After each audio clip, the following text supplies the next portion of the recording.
This podcast contains adults using adult language. You have been warned. Looking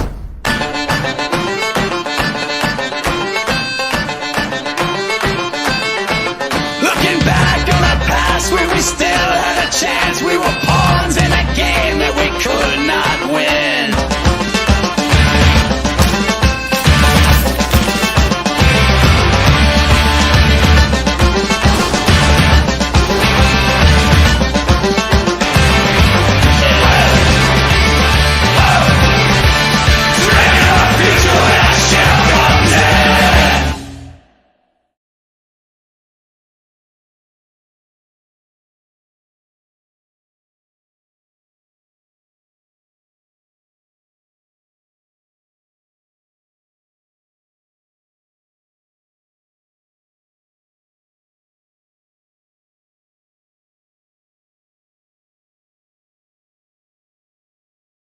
Shut up. So, hey, guys. Hey, it is Sunday. It is a special time, 3 p.m. Eastern, and it's time for the big game. No, not the sports ball. It's time for Team X. I am St. Brian. I am going to be your... Oh, no. You can't say that word because it's like trademarked and copyrighted. Yeah, I was getting ready to be like, we need to be extra cautious. We're going to get sued. We are. Like, fuck the NFL. They're pretty aggressive about that shit. They are. So that's why it's just the big game today. Team X, Dungeons & Dragons. I am St. Brian, your dungeon master for this afternoon/evening. Thank you all again for tuning in for episode 2 of season 2. Let us go around the horn really quick from left to right. Let us introduce the players of today's game. Is that me? As I look at clues, like, come on. Yeah. I'm Clues, playing Dren, my Jam Weaver, Tinker Gnome.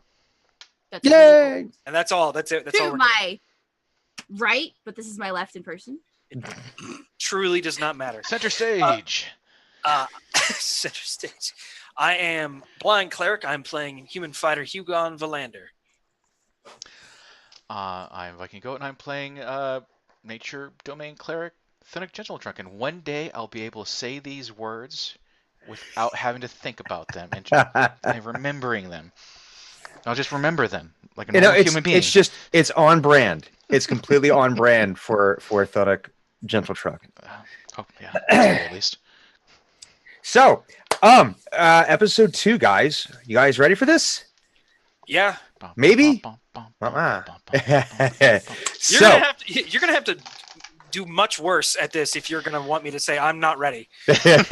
Well, challenge accepted. Oh, shit. Look what you've done. So, blood. So for the folks that are watching us live, thank you very much for joining us live today. For the folks who are watching us on the or listening to us on the podcast, thank you so very much. We had over 500 listens last season of our podcast across multiple channels. It's awesome. We really, truly appreciate that. If you ever do want to catch the live game, we do stream live on Twitch. For the folks that are watching now, you already know that. The best way to do that is to subscribe to our channel, and that way you get notifications for when we go live, along with the other quality programming that we have throughout the week. But that is not why we're here right now. That's not why we're here right now, though. Right now, we're here to tell stories and potentially roll some dice. So, yeah. Dice are going to get rolled. Dice are going to get rolled. When we last left our heroes, they had traveled via the Shadow Gate to the Monastery of Shadow to help hopefully find a cure for what they're assuming is an affliction upon Dren's lantern that she had incurred whilst rescuing. I mean, the whole soul connection bullshit, like it's the lantern we care about. Yeah, it's that lantern. That's the lantern. Cool bit. Well, I could even have the lantern without Dren, and it would be okay. I mean, we do have. If my are attached. If my soul dies, do I die, or am I just like a husk of my former self? I'm pretty sure that you also die. I've already started writing notes for that. Because given Dren's... Because Dren is chaotic Nutella, and given her propensity for fire, Yeah. The odds of at some point death occurring are, well, let's just say higher than most. I mean, Yeah. it wouldn't be Dungeons and Dragons if one of us didn't die terribly. So if I don't die terribly, I'm disappointed in myself. I'm going to be disappointed in several things. One, that, like it took so long. Two, How are you level 17? what the fuck? how have you not died? Not acceptable. Not acceptable. So yes, but they traveled to the shadow, the monastery of Shadow, and had a conversation with the Grandmaster there, and he had said that the solution may lie in one of the lost tomes in the library that they had recently lost access to due to some unknown dark forces that. They had tried hiring the local village down in the valley to help take care of that. I shouldn't laugh at their deaths, but it's pretty funny. It didn't go well. No. There's no proof of what happened, but the term "will it blend" comes to mind. You might be dealing with some villager ceviche at some point. We don't know. Speaking of will it blend, like that's always been a good one for like when shit goes wrong in a D&D campaign. I am really a huge fan of the red hot nickel ball now. Oh, where they just put red hot nickel like, red into hot everything. Nickel spheres onto stuff and just watch it like be destroyed, and they're like, yes, Science. sciencing, which is basically what this library is going to look like. Isn't that what Dren always does? It's just some form of science. It's understanding the you world. don't science. You just aggressively fuck things up in sequences of events. It's less science and more aggressive experimentation. As long as you keep notes, it's science. Exactly. As long as someone keeps notes. Okay, It Captain. doesn't even have to be you. Captain Pedantic over there. We did take a little side turn, a little left turn into the kitchens of the the Monastery of Shadow, where Thunic became a local minor celebrity, like sea-level celebrity, with some of the food that he made, and also educated the monks in the fact that they can, in fact, eat anything. Mm-hmm. Okay, much to Hugon's chagrin. It's not that they can't eat anything already. It's that there are things that are good to eat, and then there's spiders. And like for Hugon, those things are gave them a chance. I think mutually divorced. Really like it. You just have to sneak them to him one day. Like, by the way, you just ate spiders. Okay, well, I'm gonna kick your ass right now. I would actually want to see that. And I would. Yeah, Hugon getting in a fight with a 10-foot tall Firbolg. Why? You do a bare knuckles boxing match. And Thunix like, stop. It's more like Fezzik from the Princess Bride. Just dunk, jog his memory. Dunk. Perhaps I jogged it too hard. At any rate, and we had left off the episode with Laura Lissa not only making a pass at Hugon, but that was funny. But also having a moment with her essentially, I guess, soul sister at this point. And you're already dancing. I can tell. Hey, sister soul. Stop. Copyrighted. Get out. You know better. No, less than 10 seconds. We're fine. That would be a challenge. Can I get us dinged for copyright infringement by singing? Please stop. But they had shared a bit of a moment of, hey, is this all going to be cool? And yeah, sure. The answer was things no, are going to be cool, said the narrator. They did not know. Again. But so we're at the Shadow of Monastery, and Drenmai Gemweaver.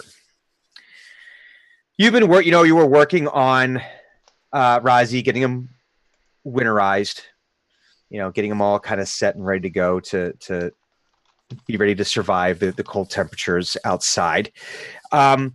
When you find yourself a bit peckish, and you feel compelled to try to make something down in the kitchen. You feel like maybe you can recreate that dish that Thunic had made earlier that evening. Yeah. No. Fate dice says no. No. No. She's not a good ship, apparently. No. Okay. This'll it's fine, okay? Am I just really hungry or is this Yes. some alternate force? Okay. No. You're just really hungry. Okay. Like am Yeah, I you're not. compelled? The compulsion comes from within. Okay. I'm hungry. You have soul cravings. Gurgle, gurgle, gurgle. Yes. So actually, I'd be kind of curious. So Dren, if Dren's sitting there working on something, and all of a sudden it gets that really loud gurgling to the point where it's actually able to get her to look up from whatever she's working on, because we've established that Dren gets so focused on whatever it is that she's working on that she'll forget to eat unless the food is like right there, and it's sort of like automatic where it's reach out, mash into the craw, keep working. What would Dren's reaction be if whilst working, all of a sudden it was, wow, you're so hungry to the point of distraction? It would almost be like just the tummy talks. And Like, the Dren my walks. And I like, I know, drop tools, turn around, go. Just I can actually see her. It looks like she's really interested in something, and he keeps talking. She's like, "Fine." Yeah, I Shut up, biological imperative. Yeah, No I one would wants talk to to my talk to stomach. you. it's the same reaction when she has to poop. Yeah, Okay, already. like yes, I know. I'm not a robot. I should work on that. Can I become part construct in this campaign? Yes. Okay, moving on. Goals. Shut up. Goals. That might actually be something. No, be genuinely 319, and I've already lost control. pretty much. Calling it. it's your fault. It is. It's always your fault. It is always We my learned fault. it from you. Yeah, so I guess I'll do I remember how to get to the kitchens? Because I was kind of wandering around. Or is it easy to find? It's pretty easy to find. Okay. Smelling there. Yeah, pretty much. Yeah, you're just smelling the leftover like aromas, because it was kind of if I remember, Thorlick had made a kind of curry at one point. Mm-hmm. Yeah, that was dinner. Yeah, so that's definitely gonna have a That sticks lingering around. smell. Yeah, that's in a good way. All the monks are just like absolutely bent over the toilet right now. Oh Just yeah. like that's the curry. They couldn't handle Like it. you walk by, it's just like, well, you find one like in a pot. And like, are you all right? Yeah. Like the face doesn't come up, just the thumbs up. You know, like, Fine. yep, worth it. Usually it's the other way, spicy leaf that you The other threw in there. direction. Yeah. They're worshiping the porcelain gods right now. Calling some dinosaurs. Yeah. I don't remember, other than that it was a spicy curry, what the hell was in this thing. There was a spicy curry. There wasn't a spicy curry, but there was a mushroom medicine curry. There was a spiced beef stew, and I forget what the third one was. I think I had the spicy one. Okay. You did. You made like bread, didn't you? Oh yeah, bread was already being made. Okay. So I But just but took you had pieces. you did have the spicy one. So seeing as how you can't remember, I guess Dren would just have to guess. Yeah, I'm just gonna kind of like, are they the kind of monks that instantly cleans up, or it's like, we all Yeah, it's- ate, we're gonna go to sleep? Nah, it's pretty much like it's clean. That's like part of like the deal is that before the kitchen closes, the kitchen is cleaned, Okay. pretty spotless. Then I'm just gonna start raiding cabinets. Please do. Open. Give Until me- I find maybe like whatever. Let's do an investigation roll. Okay. Shit, I need to While change I over fix my my window character sheet. here. Excuse me while I fix my window because it's brighter than usual today. How dare you, sir? But stop with the jack die. I told you it was gonna happen. There we go. That's hey, I have good investing. I've got a dirty 20. A dirty 20. Dirty 20. So you're able to kind of like you start thinking about the meal itself, and you're like, no, okay, yeah, I think it was this. I think it was this. I mean, Dren's been around the block. Mm-hmm. She knows what things taste like. I'm almost 400 years old. You'd think I'd learn how to cook by now. No, I don't think that. That thought has not entered my perception of The only thing that Dren has thought about is how can I make cooking easier so I don't have to do it? Is there a way to automate this? Pretty much. So yeah, so you're able to suss out what you think are most of the correct herbs and spices that went into this dish. You're able to kind of, I think it was this one and this one. There's a couple where you're like, okay, grab them both. Okay. You know. It'll just make it taste better. Yes. It's fine. Here's a crock of this and a crock of that and a crock of Yeah, this. and a crock of that. pretty much a little bit of this, a little bit of that. Do I find any eggs? Are there eggs here? Yeah, why not? Oh, There's eggs I here. absolutely want to fry up some eggs and do like almost like a rice stir fry, but top off the eggs so it's like breakfast version. Like Oh. I had it for dinner last night, but if you throw some eggs on it, it totally makes it breakfast. Yeah. Let's see. If you add eggs to anything, you're just about right at breakfast threshold. Exactly. Like, there's not much more that you need to do. No. Have you ever had breakfast pizza? Yeah. Yes. Listen, Right. I've been poor and in college. I know. Yeah. Oh, I remember the poor days. Ramen on pizza. Oh, fuck yeah. Yep. Or like jazzing up some ramen with some like Aldi spices. Yep. Pretty much. See, I had Lowry's those things garlic available salt. to me, but I never thought to combine them. Oh yeah. If you want pasta on your, if you want carbs on your carbs, Mhm. ramen right on Pasta pizza. Throw on a couple Listen. eggs, like throw on a couple slices of ham, crack some eggs on it. You're like in new. Clues has got the heaven. truth. Clues has got the truth right now. I've been really poor. Yeah. So yeah, so you're gonna make Yeah, I'm gonna make breakfast poverty with breakfast. a curry huevos rancheros, basically. Yes. Ooh, that sounds good.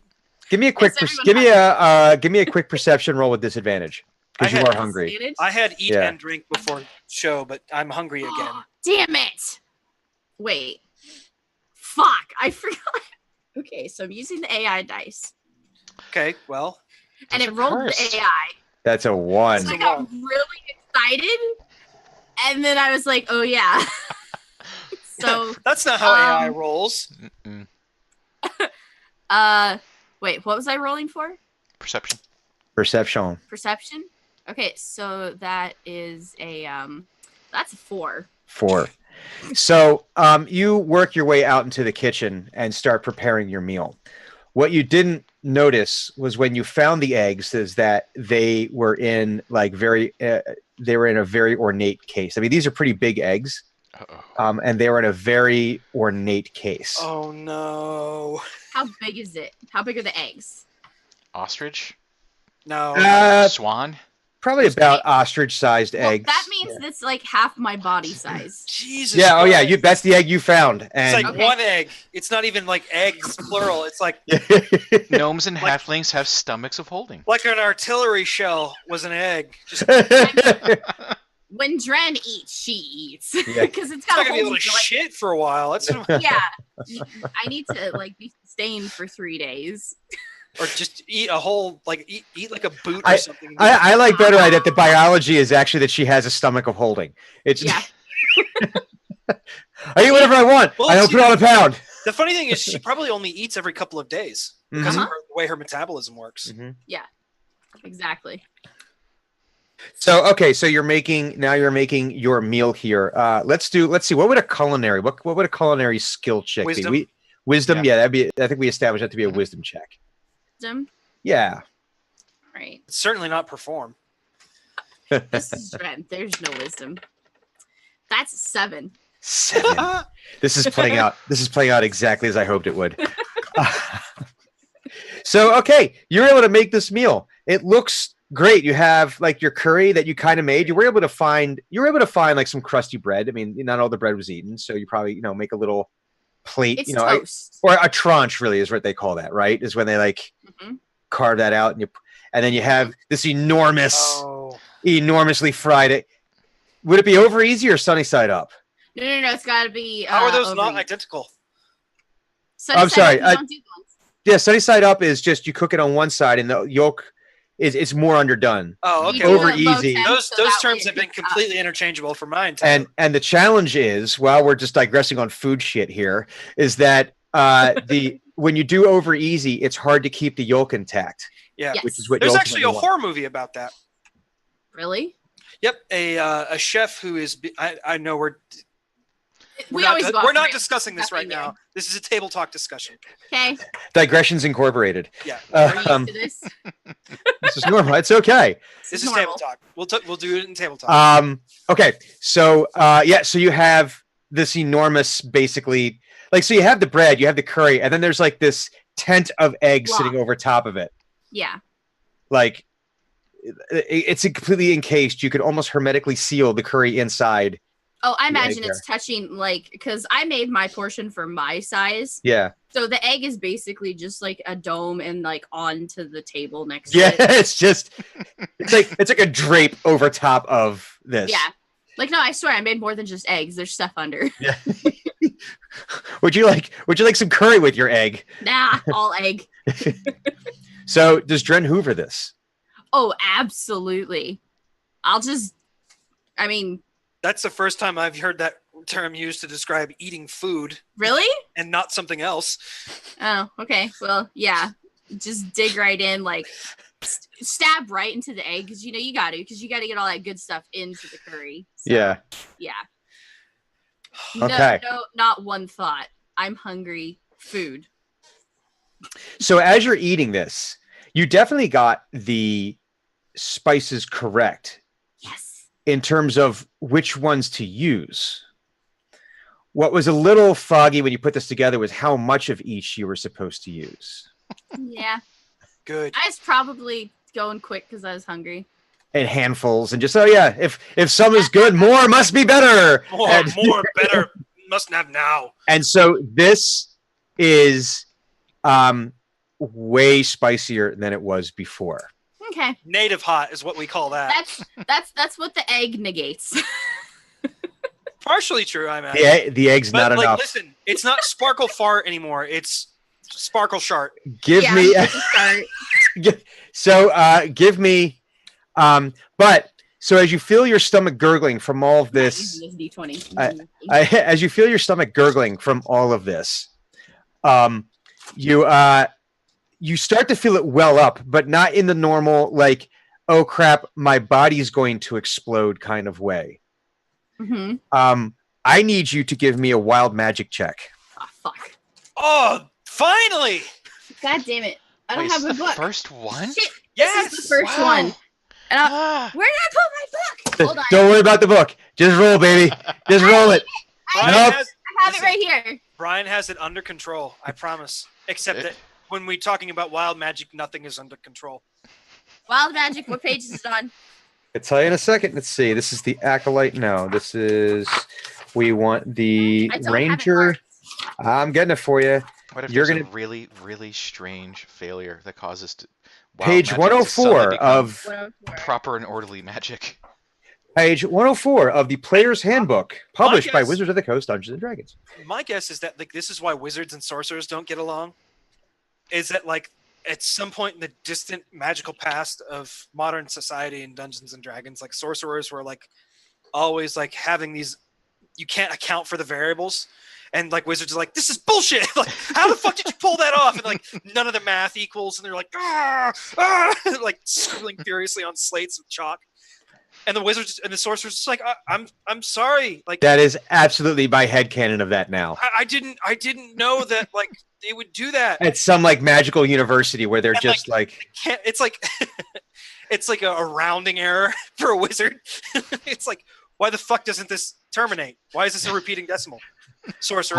I think Are we you might have. serious? Oh, yep, we Uh-oh. lost the clues. That was. Oh, Oh, wait, she's coming back. Oh, Put it in you a guys new are space. now in reverse locations. I have quick, to. quick. Ah, world magic! Haha, body swap! Yeah. Clues us now, Dungeon Master. No! Yes. No, not acceptable. Roll for initiative. I guess what? I've Doesn't got matter. Doesn't even I've got a matter. curry Does not monster matter. that I just All right, invented. so give me a Okay, so what? I need a D100. D100 roll. Damn it, where's my Zochi?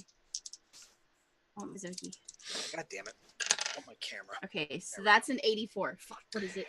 84. Each creature within you takes, oh my God, within 30 feet of you takes 1d10 necrotic damage. Sorry. You regain hit points equal to the sum of necrotic damage dealt. Now, here's the problem. There are no creatures around you. Okay. So this Everyone's needs to go.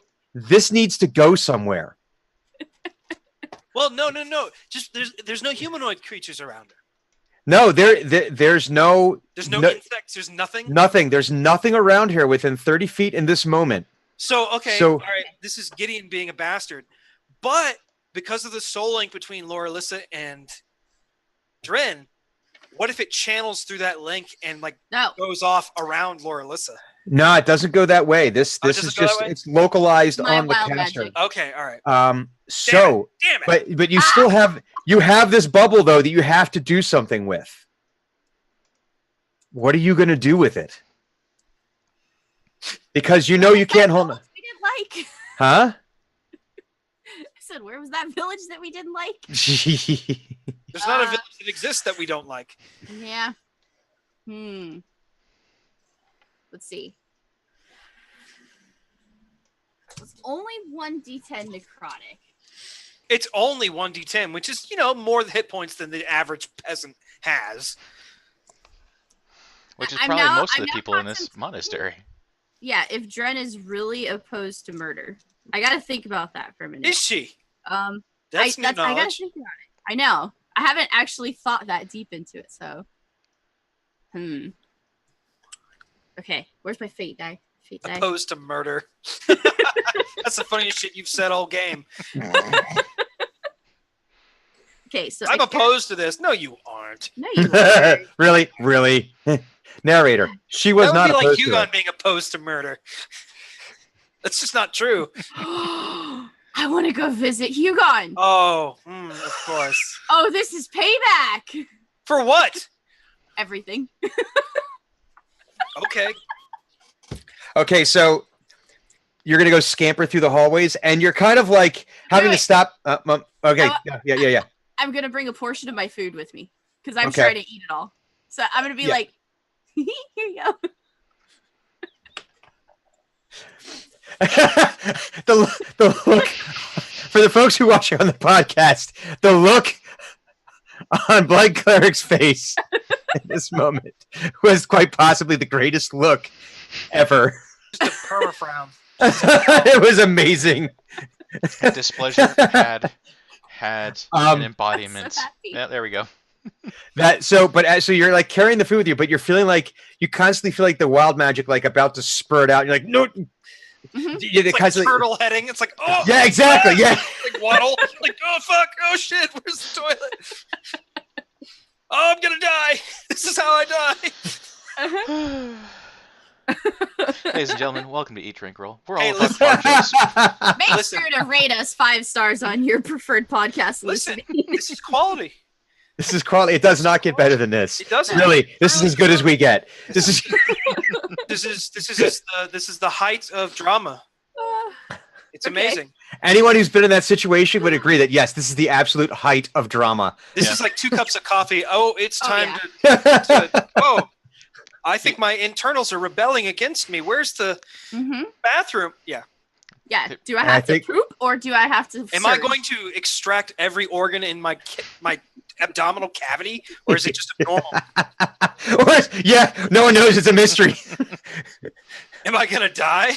We're gonna find out. It's like, what's inside? It's like when you get like the box of chocolates. What's inside? I don't know. It's a mystery. The mystery could be death. Okay. We're just not sure. So Drenmai, you were able to stumble, kind of scurry your way, almost like tiptoeing as you're running, like you're like toe running, just because clench.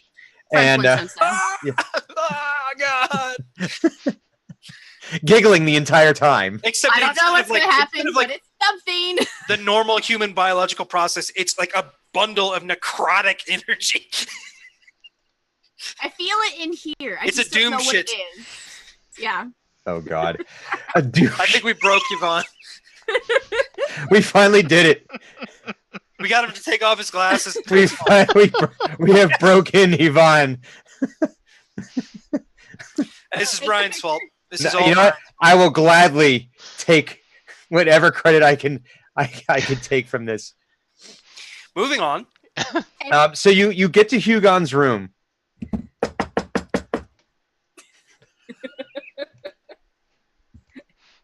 Room service. Hugon isn't there. Hugon's not there. Hugon's not there. Oh, where is Hugon? Where is Hugon? My plan was before all this amazing Yeah. RP happened was to drag Loralissa out of her room by the scruff of her neck and like hurl her into a training yard for morning stretches. Oh no, this is the middle of the night. This isn't first thing in the morning. Oh, I thought this was the morning. My mistake. No. Then he's totally in his room. I apologize. I thought this was in the morning. Yeah, I'm so excited now. I misunderstood the time. No, it's okay. It's okay. He's there. He's absolutely there. Dren works through the night. Mm-hmm. Dren doesn't sleep much. All right, so Hugon, knock at your door. You hear Dren outside. Room service. What? Food. Go away. No, I made it just for you. A very suspicious pause. You see it like half eaten. Like, no, he doesn't open the door at all. No, but mental image. He's like, what kind of shit are you on right now? What kind of nonsense have you Hunger? planned? I'm not opening this door. I was hungry and I made too much. Congratulations. You're Hunger. like at DEFCON 3 right now, approaching Fortitude saves. DEFCON 2.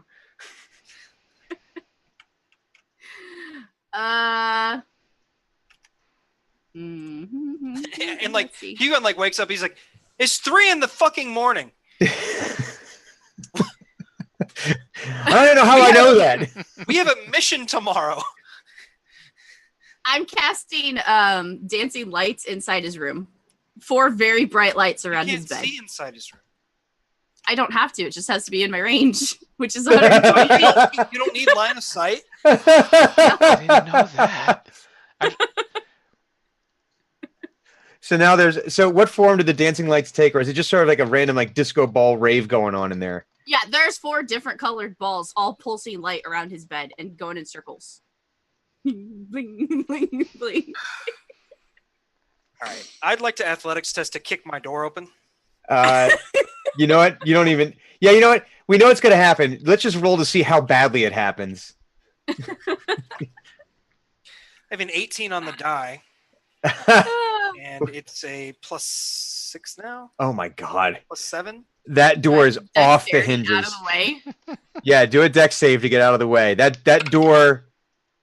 No. No. No. No. This did is you not. I rolled a 5. Yeah, that's 24 total. The door lands on you, Dren.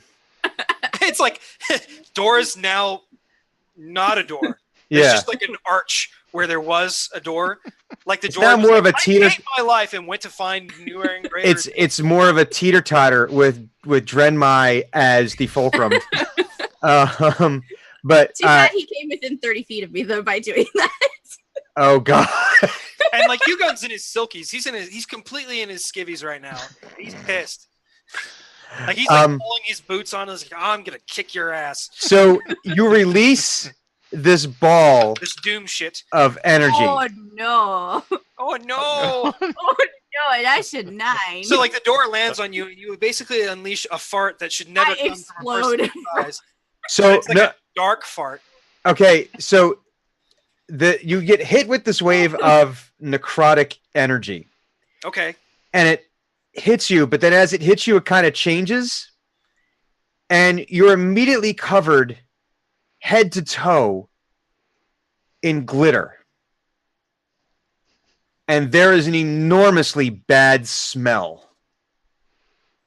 And 9 necrotic damage. Okay, so like roll a d10. Do I get a save on this?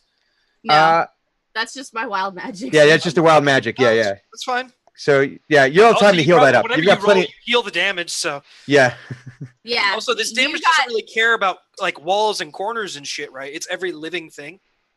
It's every creature. So 30 feet around me. how many living creatures are within 30 feet of Hugon right now?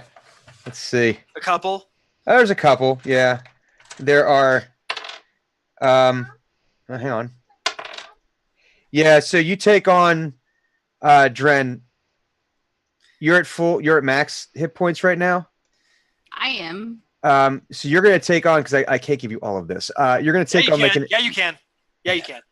you're gonna take on 45 bonus hit points. Who, me? Yeah. Oh, sweet. There was 5 people I rolled. There was 5 people within 30 feet of you when this happened. Does that Give me include my bonus. Thunuk because they would put all the guests near each other? Probably includes the Fielderson twins. Yeah, it's pretty much the party. Yeah, there's Oh, like okay. yeah. So Thunuk, you take 9. Yay. So many Musicians hit take points na- right now. So we all take 9. Is this Yeah, Everyone and takes you'll 9. it'll I heal rolled up 9. overnight. It's gonna heal up, because it's still plenty of time to course. rest. Yeah. It's mid long rest. I give. I can So- see him being used to something like that happening to him in his sleep, like giant bugs attack him so he's just Well, no, what squatting it's like in is his it's sleep. like when something when something dies, it begins to decay, right? Yeah. And the gaseous process of that causes many times a corpse to expand. Mm-hmm. So like it's extraordinarily sardonic and dark, but like part of the humor of being like living life on a battlefield is such that like you try to like push people into the like the bloaty corpses. Like, don't step in that, huh? Wow, that is some dark humor right there. Haha. And so Hugon's like covered in like very sparkly stank. Head to toe, just Sparkly fine stank. glitter. It's like sticking in your beard. It's like you gotta get a white. Which, by the way, is not as magnificent as this. No, but this this not is as magnificent. this is a very fine glitter. It's a very fine glitter. So Drenmai, what are the other roles that have to go along with this? Nothing. Now I think there's a Constitution save in there somewhere. No, I just regained the hit points of how No, much. no. For the other effect here. Actually, let me see if I can find it. Oh wait, for sparkle part? Yeah. I have it in my notes. I think. No, I don't. I didn't update it. Back to the DMs. I'm gonna find it in a Message. second. Edit this portion out of the podcast. Or don't. Or don't, just listen to us. Okay, so creatures in a 5-foot diameter are covered in a cloud of glitter and a noxious smell akin to sulfur and must make a con save versus the spell's caster's casting ability. Success results in no adverse effect, but if the target can see who casted the spell, they will be enraged and have advantage on attack rolls for the next minute. Failure results in having to move out of the cloud at least 10 foot in any direction and be partially blinded by the glitter, giving them disadvantage on attack and perception rolls for the next minute. Targets may make a saving throw at the end of the turn to rid themselves of the effects. So I need to make a con save. Just make a con save versus Dren's spellcasting save. ability. Yeah. So what's the target number he has to hit? My spell casting. So it's like what, 8 plus intelligence or charisma? Sorcerers are charisma, if I remember. Yeah. Yeah, I'm 8 plus. What are we doing as a Charisma? charisma? So you just have to beat a 10 because I have neither. I am not charismatic. I rolled a natural 20 Whoa! on the Boros die, no less. Oh wow. Yeah. Nice. Oh, is that not So- a roll down? Huh? Are those not roll downs? I didn't understand what Spin you said downs? the second time. Spin downs? Are those not spin downs? Spin downs. Goes 20, 19, 18, 17 in Yeah. succession instead of randomized numbers. Show me the die. So you see, it's not a spin down. That is Cool. a spin down. Oh, is it? Oh, okay, never mind. It's right there, 19, 18, 17. I didn't say. It's a spin down. So I have to roll. Yeah. I have to roll a Constitution save. That's Yeah. all? No. you didn't get hit by the You sparkle didn't. fart. You didn't get hit by Sparkle Fart. Oh, okay. So sparkle fart and necrotic damage is what you're getting here. That's fine. Yeah. Well, I say But he makes my the total save. was a 26 on the So save. you are absolutely completely stoic as this thing goes off in your It's like, face. Yeah, it's more like and so like he picks pick up the door. He grabs back the to door sleep. and like hurls it off of her, like into the courtyard, and then like grabs her by the scruff of her coat. Actually, I should probably roll against her to see if I can actually get a hold of the little squirt. Unless would Dren want to contest this? Oh yeah, I'm not gonna be caught. Fuck that. So Fast and what? faster bulls and never catchable. Athletics to catch. Athletics versus either athletics or dex. Dexterity for me or Okay. Contested. Contesting. It's a 17 on the die. dirty 20. That's a Dirty 23. Shit. So she starts squirming He away, just grabs her and like giggling. The whole time she's giggling. Like no, Spell. There's glitter everywhere. I'm ecstatic regardless. nothing could have gone closer to plan. Like I don't even know what. Like he just got her and he's like, I don't even know what to do with you. Like I can't kill you. You just, if you're holding me like by like right here, it's just Yeah, it's like I hate you so Shitty much. I don't even know how to emotionally process this. Remember that gift that I sent you and I got it? Yeah. It's just what I imagine some of it's on me. It's just like I don't. Why? Like as you laugh, you're just like a little spurt, and it just. It's like, why would you do this to me? I was bringing you food. No, The food is now covered in glitter. The food is ruined. I mean, there is no way to eat around the glitter at this point. I'm certain also Drenmai is covered in the food. Oh 'Cause yeah, it I do got work. back by the door, Yeah. and It's, I'm just literal egg on face, literal. there's egg, glitter on top of that. Yeah, I'm not. You don't want to touch me. But I am so mad that I don't know what to do. Because legally, I can't kill you. And that would be my solution to this problem. And I can't beat you because it wouldn't be fair.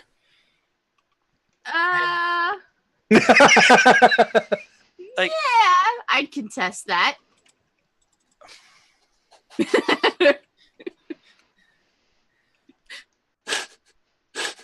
is there like an outhouse or a latrine anywhere, Brian?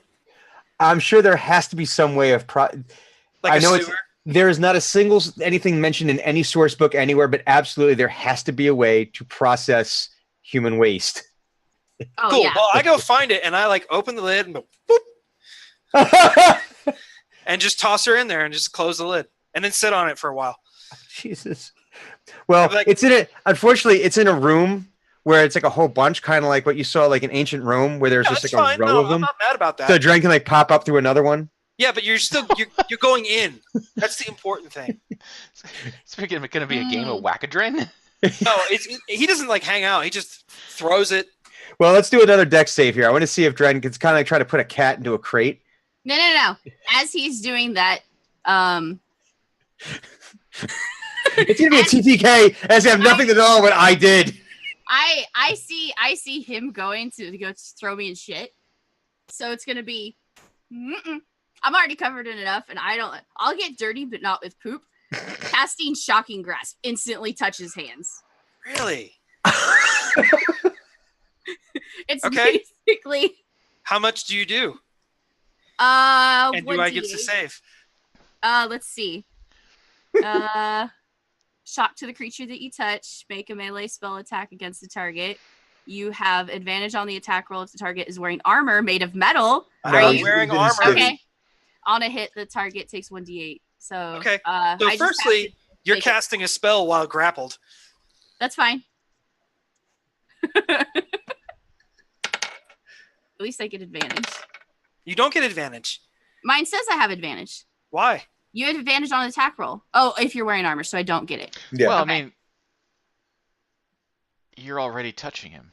Maybe. It's true, but like the way the rules are is like I can probably notice that she's casting a spell because it's because- not exactly a quiet process. Yeah. Mhm. Yeah, it's a vocal. Oh, yeah. Zap! So like, I don't understand. I That's don't what really know. is that the word that she uses? Oh, I'm very literal. Do Come on, I? Yeah, zap. So since we're attacking each other, do I get an attack of opportunity as a reaction? I'm just asking. Since this is how we've decided that this day is I going to have go. so many hit points. I don't care right now. I'm not sure. Hey, I'm not mad. No, That's fine. It's not about how many hit points you have. no. I freely admit, I thought for sure this is going to be like Tom and Jerry, where someone tries to throw the cat, and like Tom basically just turns into an accessory for that person's arm. No, This is the route we've taken. This is not how I intended today to go. Nope. What were you thinking? Is it ever? This is. I don't know how we got onto this cul-de-sac, but all right. So you're doing shocking grasp. So that gives you. Is there a save, or is it, so how does it work, or is it just I like have to still attack him. Okay, She so has to roll an attack. Yeah. do your attack. I rolled a 21. I'm assuming that hits. That's Yeah, it. that hits a naked Hugon. Yes. Yeah, absolutely. Okay. Absolutely. Okay. So that's you said 1d8. Mhm. Yeah, Okay. I'm not casting it at higher levels. I'm just. She's not trying to kill you. Just.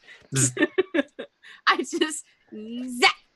Fortunately, Hugon is no stranger to pain. See, it's only a 3. It's just a love zap. It's a Love zap. it's enough. It's enough where it doesn't necessarily hurt, but the shock definitely lets you like your hand like. Spasm. Are you gonna I save? would like to try and make that not happen. Since here we are. Folks, I said we were going to roll some dice today. I think we rolled more dice in the last 45 minutes than we have like in an This is entire what your episode. fuckery has wrought. Exactly. Yeah, that's my character.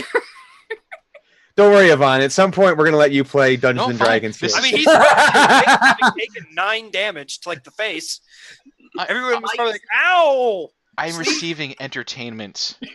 I'm okay. It's an ab workout, really. It's what it is. I did just cast the lightning bolt, so it might have woken you up.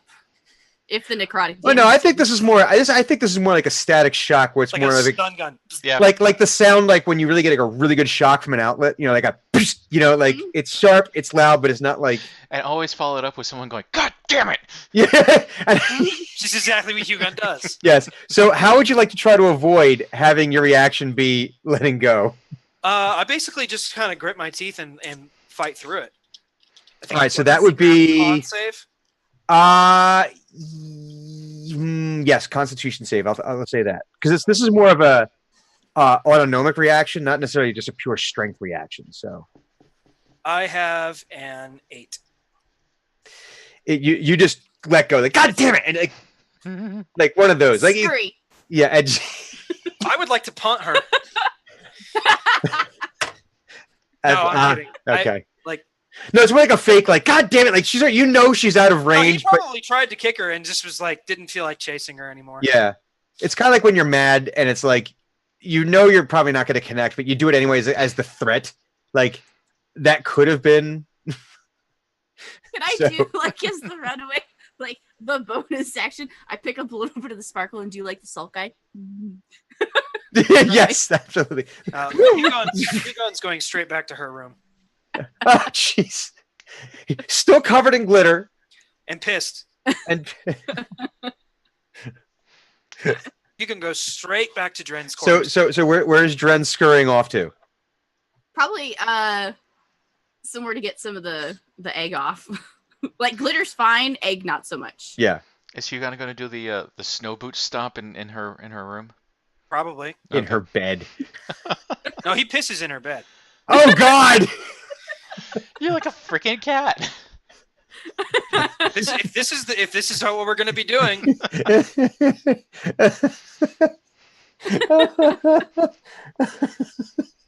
Okay, so Dren's plan is to, because I think we got to get out of this cul-de-sac here. We're just chasing each other around a circle here.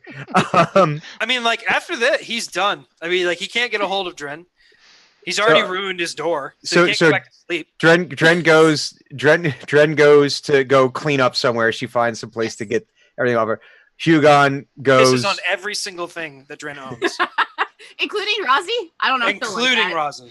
Oh, he's gonna be so mad. But Good the for thing is, like, you don't always get Rozzy, but Fresh- you've been chasing Rozzy as you've been doing, and it's It's not making it any better. Little No, that's spurts fine. of fire. And then once that is done, he goes back to his room and he gets his clothes and he finds the nearest bathing facility and like scours the glitter, Oh, no. scrapes it from himself. We'll just Maybe he just goes out into the snow bathing and does area. it. Goes out into the snow and just washes it out there. Yeah, just Jesus snow bath. Christ, just God damn it, just cursing the entire time. Just- Loudly too, not like under his breath, like screaming. no, it's like from A Christmas Story when you hear the dad in the basement work at the furnace. Russer, fuzzer, No, it's like Arlie Ermy in this bitch. Okay, so you get cleaned up. You head back to bed. Drenmai gets cleaned up, heads back to her room. Does she even notice what Hugon has done? Hmm. I guess it I'm gonna do depends on my how many own cats she's perception known. roll. Yeah. Or does she just go right back to her workbench and go back to working? Yeah, because I mean, no, she doesn't know. So just dive it right back onto the workbench, like just like the seat's a little like warm and like little wet. You're like whatever, and Razi's trying to tell you what's been happening, and it's like okay. I feed him a cog. Like, okay. Hugon gets dressed after he's clean and then spends basically the next X amount of hours until missions start awake. And Just not near fuming. Dren. Staring at the ceiling. Just No, he fuming. doesn't even go back into his room. He has no door. That's true. He wanders off somewhere in the monastery. During your wanderings, you come across the same hallway that Thunuk had discovered.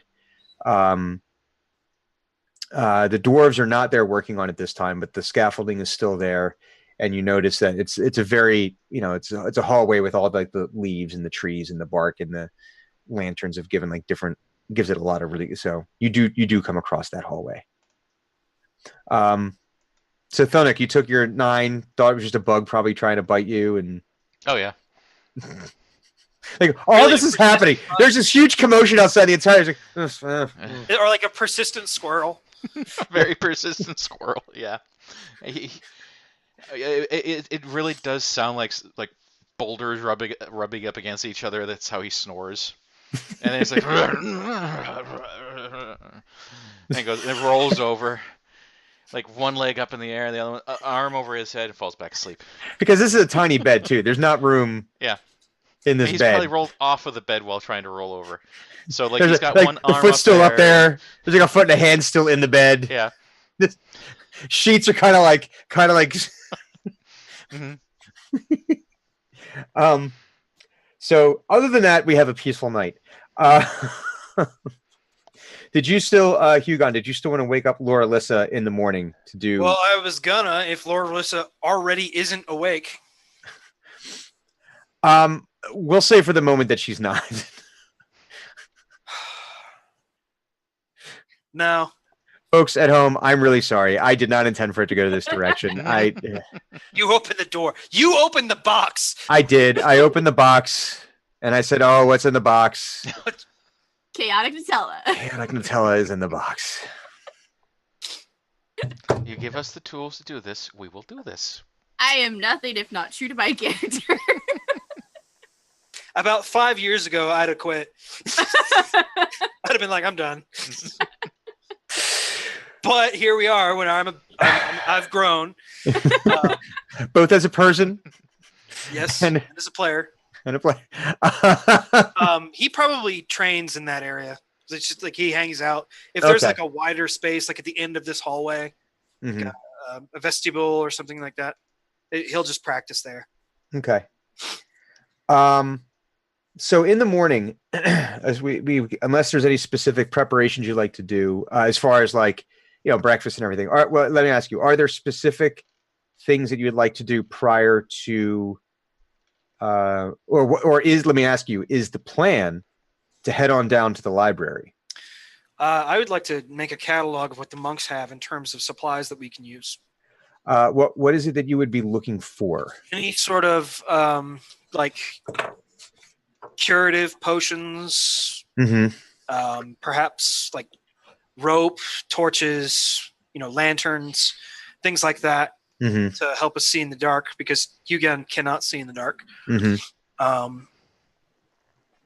I don't really know what we're going to be dealing with, but since it's a library, I probably won't be looking for alchemist fire.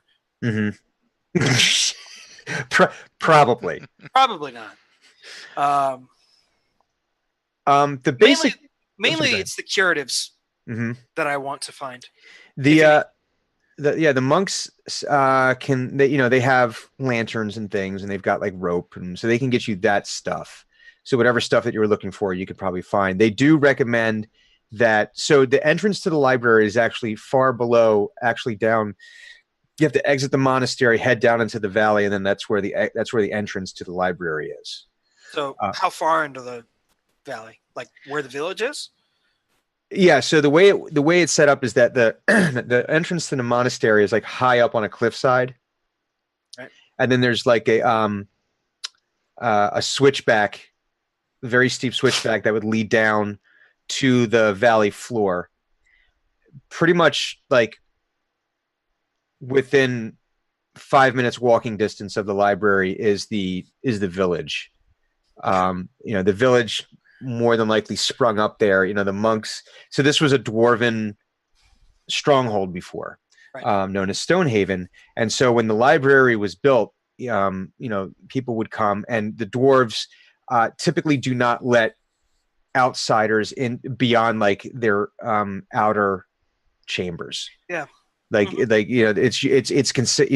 is extraordinarily rare to let someone who is not a dwarf, and specifically not a dwarf of that clan, to allow them in to see the forges and all the other stuff, because they're working on some things that they don't necessarily want everyone knowing. No, that's fair. So the library is kind of like that sort of outer antechamber where so the village probably sprung up there as a form of commerce. Yeah, there's people coming to the library, so village, typical. So they do recommend that there's an apothecary in the village that you'd want to see to get the potions that you're looking for, but they don't think it would be very difficult. More than likely they would have it down there. Sure. Are they extending us a line of credit? Because they said they would. Oh, that's true. They did say that. Yeah, they can. Yeah, they said that they would. Cool. Within reason. Well, of course. I want the entire apothecary. I want all of your potions. Bring it to me, all of it. I said all. I want the cart and the mule too. I'm kidding. I want all of it. That's a lie. One keg of healing, please. One keg of healing. Bring me all of the eggs. I'm gonna dump it on myself and be healed. No. Bring me all of the eggs and bacon that you have. Hold on a second. I think you might have misheard me. Yeah. You might have thought I said, bring me a lot of eggs and bacon. No, bring me all of the eggs and bacon that you have.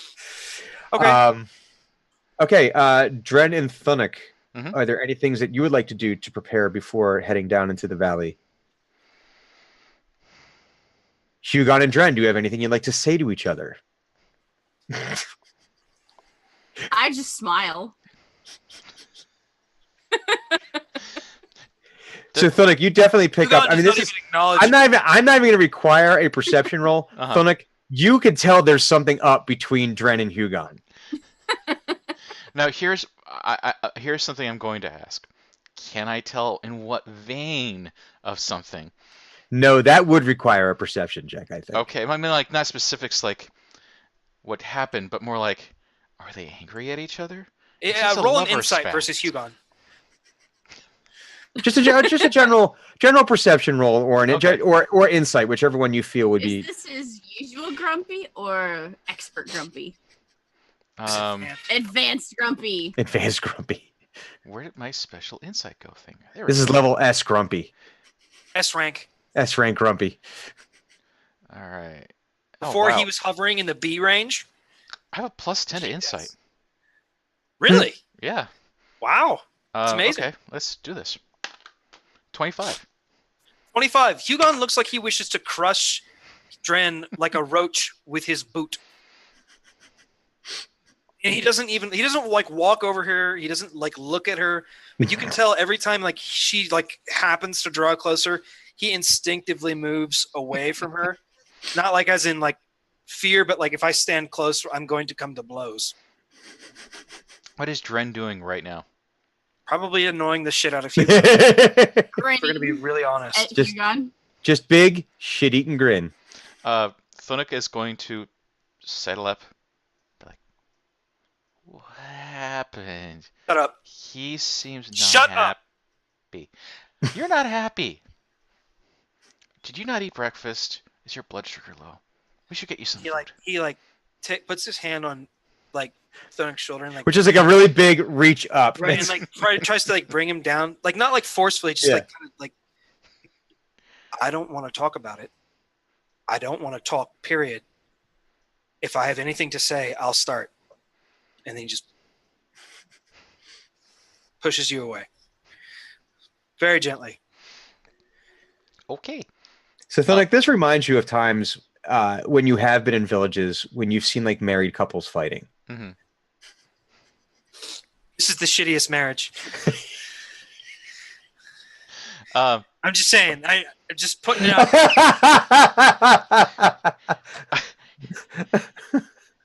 These are people who would poison each other if they were married.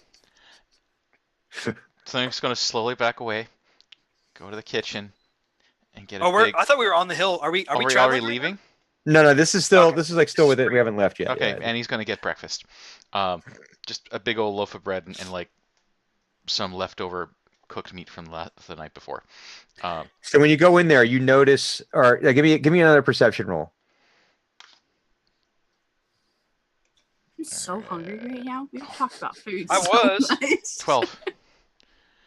You notice that one of the containers that was in there the previous evening when you were cooking, you do notice that it is now open and empty, and it's very ornate, and it has dragons carved into it. Uh-oh.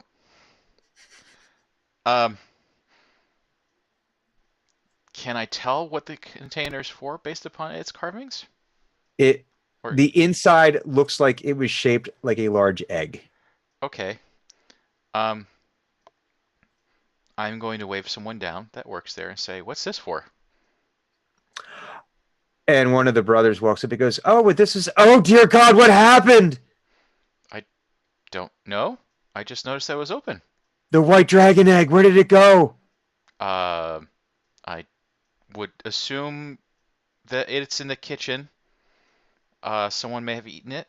If it was important, what? No, never mind. Not it? Nope, not getting into it. I did not eat getting it. into Not it. Clearly, it was very important to you.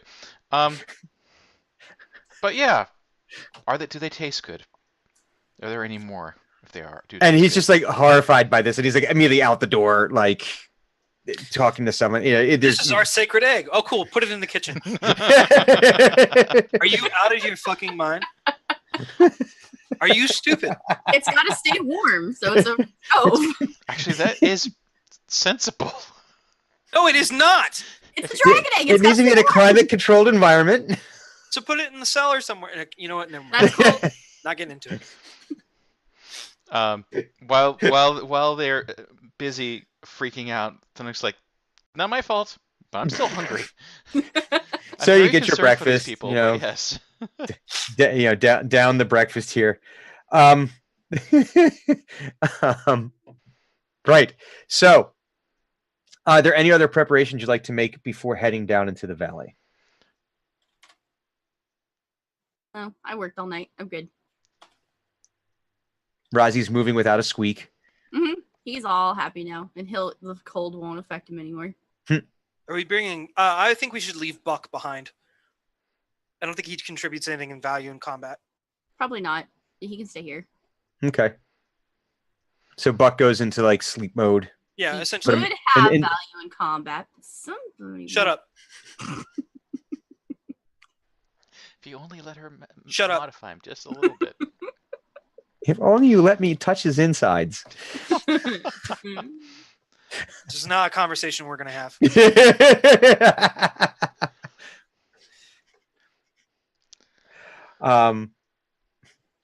So, all righty. So, the three of you and the Fiedlersons, start working your way down. So you walk out to the front gates of the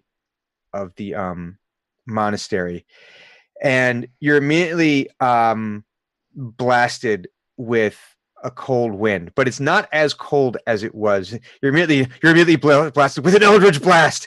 Hey, man. No, but it's not as frigid as when you exited the Shadow Gate. That was just purely frigid, immediately numbing the face cold. This is more on a very cold spring day, kind of cold. And as you, as best you could tell, you're actually exiting from a different side of the mountain than from what you entered the monastery. So it's almost like the pathway that you were following was like around a crevasse around one side of the mountain, you're on the other side. So, and when you come out and you look, there's snow and everything, and you can see down to the valley, and the valley kind of curves around like a moon, and it is very lush and verdant. It's about 1,000 feet below, but it's very lush, very verdant down there. And you can see like a river. It looks like almost like a river flowing through it. But it is noticeably warmer, even at this great height. It is noticeably warmer. And you get to the edge of the steps. It almost looks like it steps off into nothing. But then you see that there is a path. It is a narrow path that is like the switchback that works its way down the cliff, so that way you can descend safely into the valley. And you can see Hugon, you can see from a defensive point of view, this would prevent any kind of heavy war machinery, siege engine. Right. This is designed to be hard to get to, not just for an army, but for everything that an army would bring with it. Exactly. And for an army of dwarves might be able, maybe be able to march side by side. A second mountain next to this mountain and then siege it. Yeah, that's the only thing they really could do. But you can see everything that you've seen has been incredibly meant for defending a stronghold. So give me another. What was the check we were doing on this? Give me history last night. Yeah, give me another history check on this. It's an 18 on the dice. I believe that is very obstinate, tactical dwarf building a mobile siege mountain. Just for with enough money, I'm sure that they could do it. Yeah, with enough time, money, and resources. 23. That's a 23 total. Based on the information that you've been gathering so far from you walking the halls, when you've been kind of cataloging the way that this stronghold was built, you're starting to see in a very real way how you could apply the principles to Pinedale.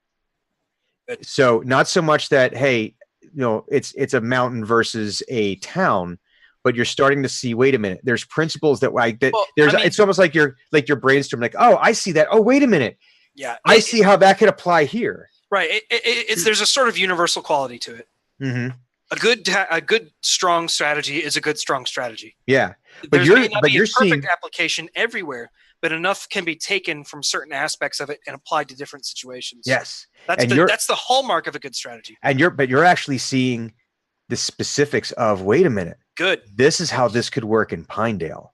So you start formulating some plans in your head in a way that would, and what you're seeing is that it's a way to do it naturally, a way without having to build like a huge bulwark like in front of the town. Something that can be done immediately with almost zero effort in terms of preparation. So he'll probably be stopping like now and then, just sort of studying stuff on wherever it is that they're going or doing throughout the day.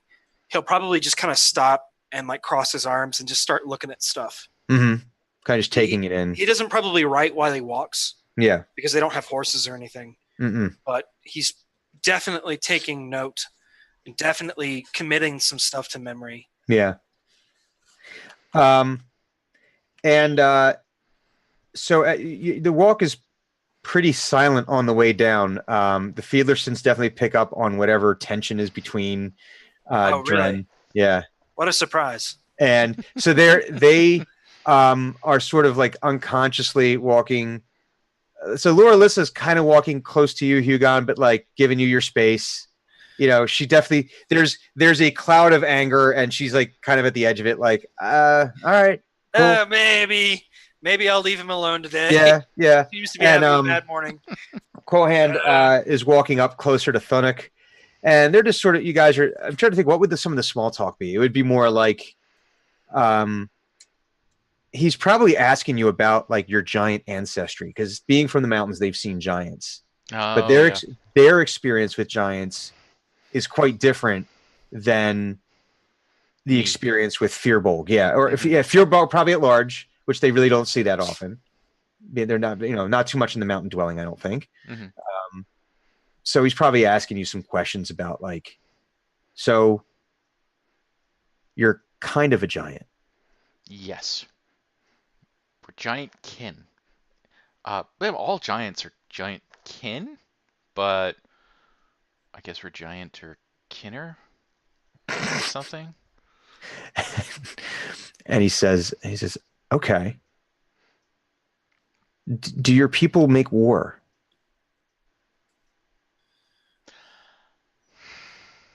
Because my experience up to this point has been with your larger kin.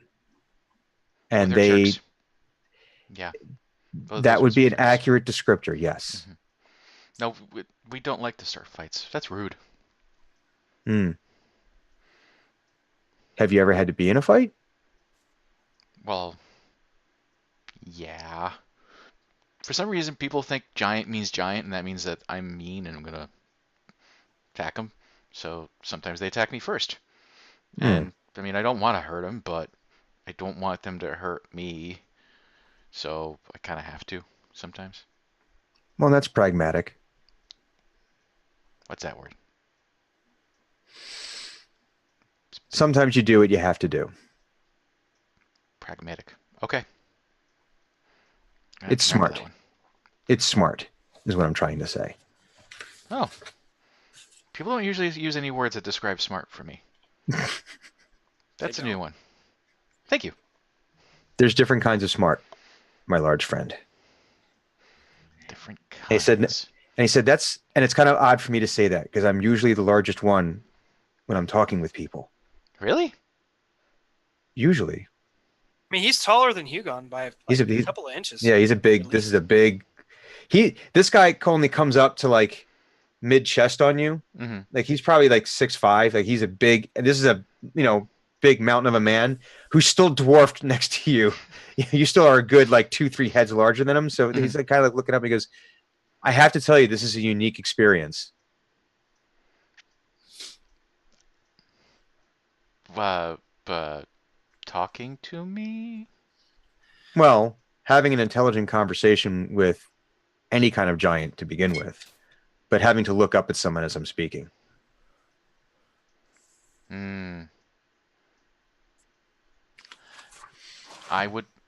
Yeah, probably.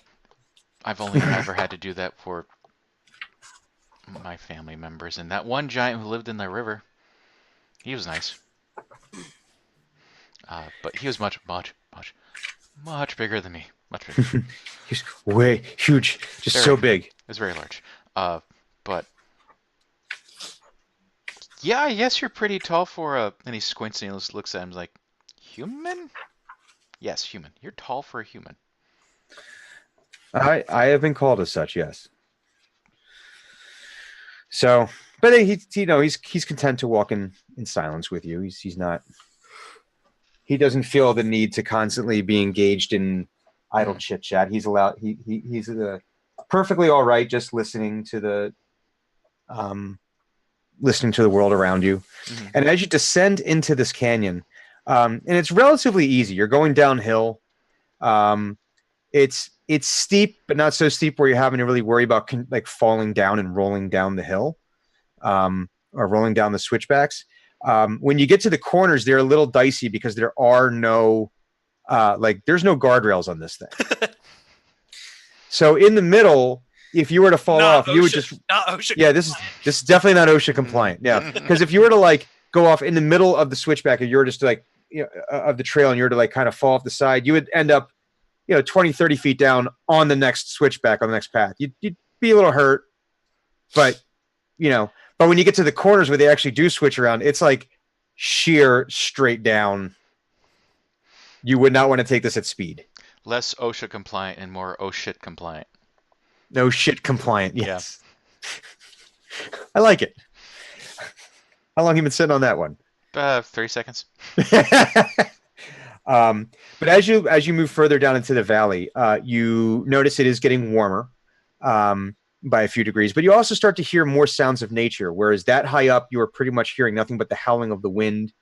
You see a couple birds circling above, but there really wasn't a lot. And as you get further down into the valley, you actually start to hear more birds chirping. It sounds more like what you'd expect spring to sound like. And you reach the end of the trail at the end of the valley here, or at the end of the switchbacks, and it kind of is like this. There's like a dirt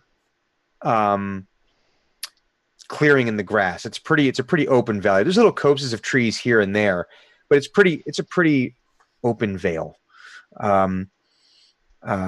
Grass is a little, the grass is just starting to grow again, so it's not knee high yet.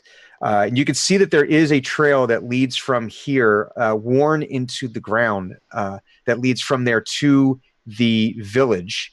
And then you can also see there's another trail that leads from here to what you see off to your right, which is what you're picking up to be the entrance to this library, which is these grand, carved right into the rock. It's like these grand statues of dwarves that are dozens of feet high,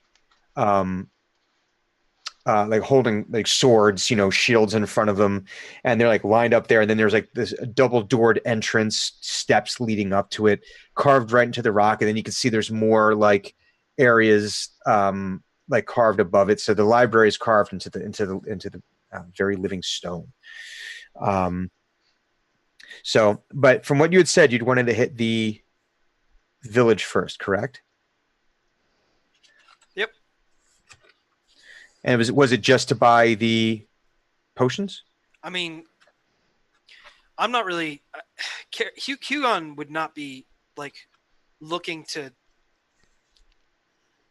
go slow at this point. Mm-hmm. Like, given the events of last night, his goal is to be finished with this in as rapid a fashion as possible. Mm-hmm. So he's definitely like the village. Definitely, we need to hit up because there's an apothecary there. Mm-hmm. But at no point is he going to be like, oh, let's have lunch. Yeah, let's hang out. I want to meet the townsfolk. Like, no, I don't want any of that. Heard there's a good bistro here. I want to get the things that I want, and I want to leave. Okay. Are there other things that anyone else? I just want to make sure. Is there anything else that anyone want to accomplish in town, or is it basically just to go to the apothecary, get the healing potions? How many is that they'll let us have? Mm-hmm. Yeah.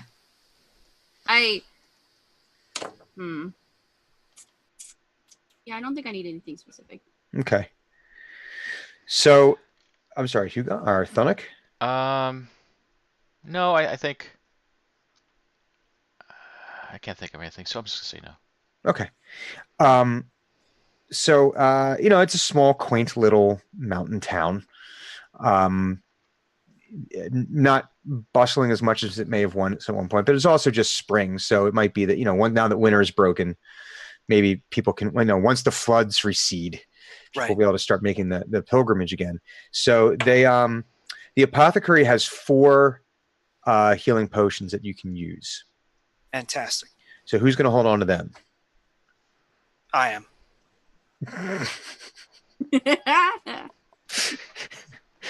I sense a lack of trust here. It has nothing to do with trust. It's just a matter of like, Thunuk doesn't need them, and I don't want Drin to have them.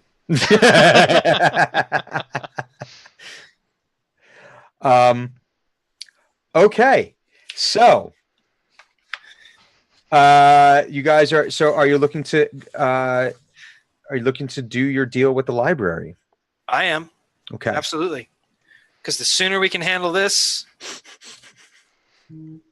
better. Better in my opinion. Thunic is actually going to ask some of the birds in the area if they know what is in the library. Have they encountered anything in there? Have the squirrels have any, or the rats have any opinions? Because I'm sure like there's something. No, There's this some is sort, valid. I there's like some those. sort of critter in the library, Mm-hmm. and they have encountered this thing. And critters are rumor mongers. That's how they survive because they're small and they gotta pass the word. Mm-hmm. Um, so he's looking for rumors. And is this?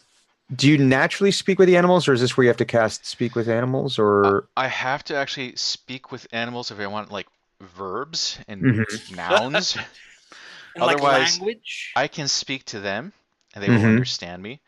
I can speak to birds and plants and animals and they will understand me. Okay. They have to do something. I have to interpret their responses unless I actively use Mm-hmm. speak with animals. Hugon, do you have or do any of you have your armor deployed at this point? No. No. Yes. You do? Mhm. Okay. Because it's either his normal rags or his armor. Okay. So you find a blue jay, Mm-hmm. very loud, obstinate blue jay. Of course. Basically, they're standard. More so than most. Oh, so he's extra an asshole. Sitting, That's nice he's to sitting hear. on the peak, sitting on top of the peak of the apothecary, Mm-hmm. and you ask him, basically, you're asking him, "Hey, what's going on in the library?" And the thing squawks and comes down to you, and it's squawking in your ear, and realizes that you don't understand what it's saying. Oh no. And- I did cast speak with animals. oh, okay. Yeah. Oh. If I want to have an actual conversation, I have to cast speak with animals. Oh, okay. So you Otherwise, sneak it's out- just like I can say things, and then they sort of like, I'm going to do a dance, and I have to interpret it. I so For those at home, we just did the quintessential Blue Jay dance or Stellar's Jay dance from. the Stellar's Jay dance. So he lights on your shoulder, and he says, "There are loud things coming from the hole in the rock there, Huh. and the rats, they're coming out, and we don't want them to come out because they make it harder for us to find our own food. But they're coming out scared." Are they saying anything about what's in there? Rats don't say much. Well, I don't talk to rats. But they said that they're noises. The noises. And it looks around and it sees Crowhan, and Crowhan's got his giant great axe like just hefted on his shoulder. Mm-hmm. And the jay flies over and pecks on the blade of the axe. So you get ding, ding, ding, ding, and flies back. It's like noises like that. Noise from that material. Are they? Okay, that's weird. And gray things? Well, no, that doesn't help you. I'm colorblind. Everything's gray. But gray things. They're gray. Okay. Well, thank you, little friend, and I could give him a little seed from one of my pockets. Thank you. And flits away. Then I toss a bit of something on the ground and near like an entrance to a house or something like. Mm-hmm. Hey guys, anyone in there? Rats, mice, anyone knows I library? summon you. Heed my call. And here, you get a little mouse Squeaky pops up, Little squeaky squeak. little squeaky squeak, and comes up and runs up to you and and grabs some of the breadcrumbs and does that, and doing that. Hey, buddy. How you doing? What's up? What's Have up? you heard anything from the library? I heard the rats are scared of the place. Yeah, they're trying to move in. Who's This trying is to our move? house. This is the Oh. mouse house. Well, Rats are would trying you would you like for the rats to not move in and go back to the library? Very much so. Okay. I can fix that. We can give them their home back. But Hmm. we didn't know what scared them away. Can you just get rid of them? That seems mean. Have you met a nice rat? Sometimes. Hmm. Yeah, I don't think a familiar rat counts, so maybe not. Hmm. Well. You have a point. Hmm. Well, 6 of one, half dozen of the other. Either way, I get what I want. I'm okay with this. Okay, how can I help? I need to know what scared the rats away. My friends and I are going to go into the library and make those things go away, but it might be helpful to know what they are. They said it was digging people. Like humans, but smaller and digging. They Huh. dig. Okay. Yeah. They didn't come in through the front door. And they're mean. And they smell. Do Kind they of. do they look like bugs? No. Okay. No. They kind of, they smell oily. Yeah. They don't smell good. Doesn't smell good. Even by like people standards, they don't smell good. Because people are pretty stinky. Yeah, people smell weird. Yeah. They put stuff on them to smell weird on purpose. Why do they do that? I don't know. I don't like it. Well, All right. Well, we're gonna go see these things and fix this for you. okay. Okay. Thank you. Do you have any more food? And he You are food. Because according to Thurlock, you can everything eat is food. anything. Well, I mean, as long as you don't know their names, they're not your friend. I mean, whatever. Jesus Christ. Whatever. Other things are food. You aren't. I promise. Maybe if I'm really hungry. No, my name is Sprinkles. No. Ah, I'll never be able to eat again. Vegetarianism. Woo. He produces what is probably like a bean or something that got stuck in his beard. Okay. Yeah. And the mouse is perfectly happy with that. Okay. And then Thunuk is going to go back to the party and let everyone know what he's found out. So the Blue Jays say that whatever is in the library goes tink, tink, tink like metal. It makes a lot of metal noises. And the mice say it smells bad and it looks like humans, but smells like bad humans, and they came up from the ground. They dig. Well, that could be plenty of things.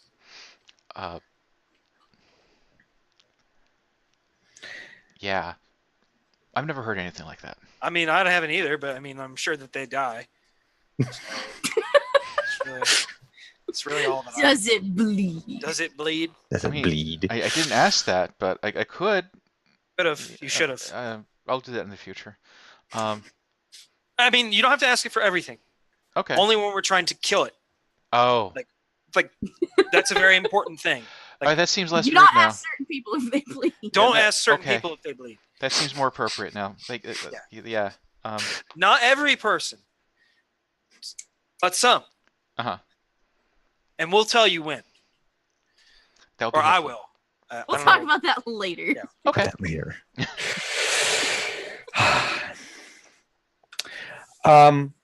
Okay. Well, before we go any further, it is about the halfway point. Mhm. So, folks, this is a good place for us to take a break. We are going to take the briefest of breaks. And then we will come back with some more Team X And then Dren shenanigans. falls down the stairs in the. And things happen, and no one knows why. And oh my God. We came out without a Dren, and that's all. Time my to God. roll a new character. That's all we know. That's all. So, Why are okay, you guys. asking so many questions? Make sure you mind your own business. All right, so we're gonna take a quick break. We'll be back in less than 10 minutes, and we will continue our adventure for episode 2 of season 2 of Eat Drink Rolls Team X. See you later.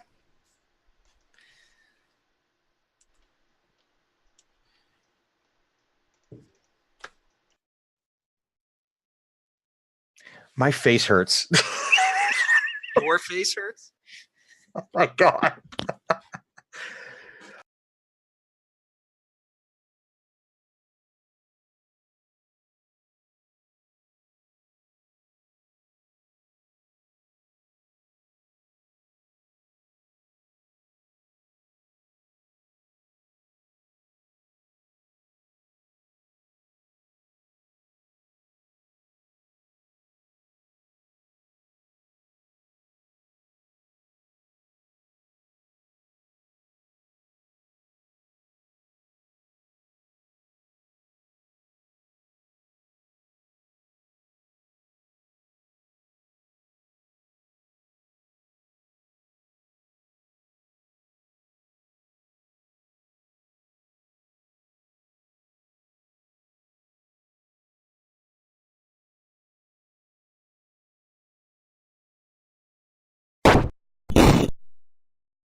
Hi, everybody. Welcome back to the second half of today's episode.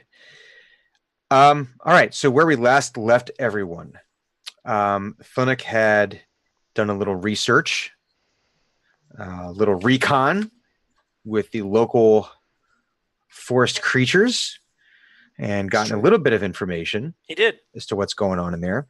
So now we're faced, the team is faced with entering the library itself, the library proper. So at the base of this cliff, you see the stairs leading up. Hang on, Clues is Reaching out and Out of- touching Faith. out of I'm trying to focus. focus And- it. Wah! Focus, Well, focus. you see, the question is, was it really that the camera was out of focus, or was just Clues actually out I of just went focus? blurry for a minute. Her just molecules ate. vibrated too hard. Yeah, Yeah. that was how I so- processed. Chaos aura. That's what we're gonna call it. So I like it. I'm fine with that. Actually, I'm writing that down. I like that. Chaos Chaos aura. aura. It's an old Sounds- 3.5 thing. Dren's is always is it? a 10. Yeah. Yeah, it's an old one. Old. Uh, Pretty baller, but old. Yeah. So at the base, so the path leading from the town to the, to the library entrance is very. This one is a little bit wider, where you can see the ruts in the road from carts traveling from the town to the base of the stairway here. Very well hard packed earth, very well traveled. Grass not really growing here. As I'd said before, grass is starting to now peek up through the ground and tufts, starting to come back with the spring. When you're every time you've ever wandered off the main path, it does get very squishy very quickly, just from it being wet from all the summer, from the spring melts and everything. So you get to the base of this, and it looks as though, again, this was carved right out of the cliff face. So you've got a stairwell, this grand staircase that leads up to these columns, two on each side of these carved dwarven guardians. And you see that the two on the outside have swords and shields, but the two on the two inner columns, and again, these columns are dozens of feet high. You see them they have books in their hands. Looks like they're guarding the books themselves. And it leads Books. my books, not yours, My books. mine. And it leads up. The stairwell leads up to these grand, ornately carved double doors, stone doors. And then as you continue to cast your gaze upward, you can actually see, it looks like there's like little vent windows, like little small windows carved into the rock. And then you see off on the left-hand side, there's actually a series of columns that looks almost like into an open area, almost like an open porch type area. That's, basically you're talking maybe 60, 70 feet up. So and that looks like it's completely open there. So that is what you see before you as you approach this library. Not the library. Yeah. The library. Stop.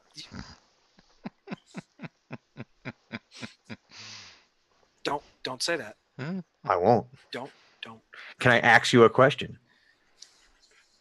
Specifically, I'm telling you that you're wrong. No. Well played. Hugon sort of stands this was what, a 60-foot staircase, something like that, Yeah. steep ass stairs. Mm-hmm. So Hugon is standing at the bottom of these stairs, and he's looking up into the sort of cavernous entryway Mm-hmm. that exists. He's like, well, this is where things are going to get interesting. And he turns and regards Laura Lissa and Kohan. Mm-hmm. He says, come here a second. We gotta talk. And they approach. And he starts walking up the stairs, and he like motions everybody to follow. Hmm. And so I don't know how either one of you fights. I don't know how you were trained or where you were trained or who trained you. And that's fine. I trust that you have the capability to kill another thing if it's coming for you. Mm-hmm. I trust the two of you are more independent fighters, not unit fighters. And they, Do they give him the what? yeah, kind of like, And he sort of he shakes his head and goes, "Do you fight on your own or do you fight in teams?" and Quillen says, I have fought side by side with people before. Okay. It's not really what I meant, but You're asking if I've served in an official military unit. right. Are you No. Are you so you are an independent fighter? You don't know. You may know them, but you're not trained in tactics, in positioning, and those sorts of things. You I'm trained in positioning my axes into other people's heads. see, that's fair, and that's again. I said that was fine. I'm just trying to figure out where we stand before we get into combat, and we bump into each other, or I get an axe in the face on accident. It'll never be by accident. Thank you for the bravado. I don't really have time for that. You and I, and he looks at Kohan and like does the us. We're the front line. That means nothing gets past us if we can help it. Mm-hmm. You and I have two different fighting styles, but our weapons are sweeping weapons. They have wide arcs. Mind your arc because I'm going to be next to you. I'll mind my arc because I'm going to be next to you. He looks at Laura and goes, you are a harrier. Your job is to pick off the people who do get past us. They're going to be hurt. You need to finish them off. We cannot let anything get to Thunuk or Drenmai. It's okay. Does that make sense to you? If it does, Thunuk, I'm kind of tough. If right you now. insist. Not right Okay. now. I beat a bug to death with a stick. Yeah. I'm not saying you can't fight, Thunuk. I'm saying that like you belong in the back because you can see over everybody. Oh, that's a good point. Yeah, and I can't see through you because you're fucking huge. I'm a little bit big. Yeah. Anyway, that's our jobs. We keep whatever in there from eating Drenmai and Thunuk. Sounds fair. Good. We have an understanding then. You hear like a little voice from back. Oh, he does care. Shut up.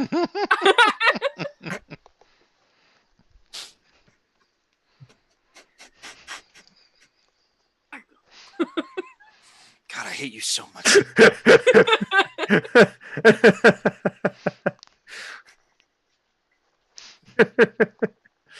Oh boy. Mm-hmm. Laura Alyssa, do you have, beyond your skill with knives or whatever it is that you fight with, I assume those are short swords or daggers or something? He is gesturing to the Yeah. sheathed weapons. Mm-hmm. Is there anything else that you're bringing that we need to know about? Not weapon-wise, but ability-wise, so to speak? She says, I have the ability to go unseen.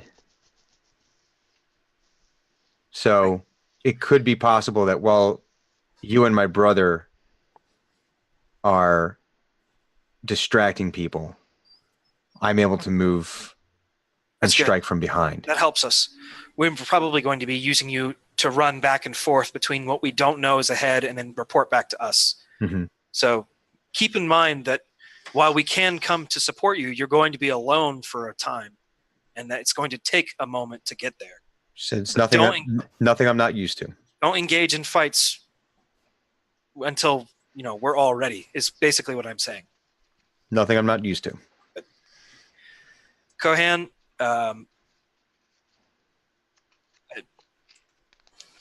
Are you more comfortable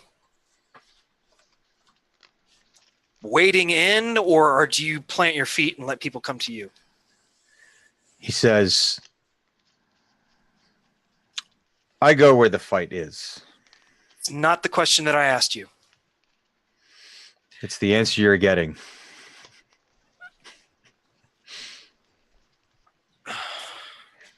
He said, tell me where I can be most effective. And Okay, that I is can where I do will that. be. I can do that. That's easy. He said, and that is where I will be. Good.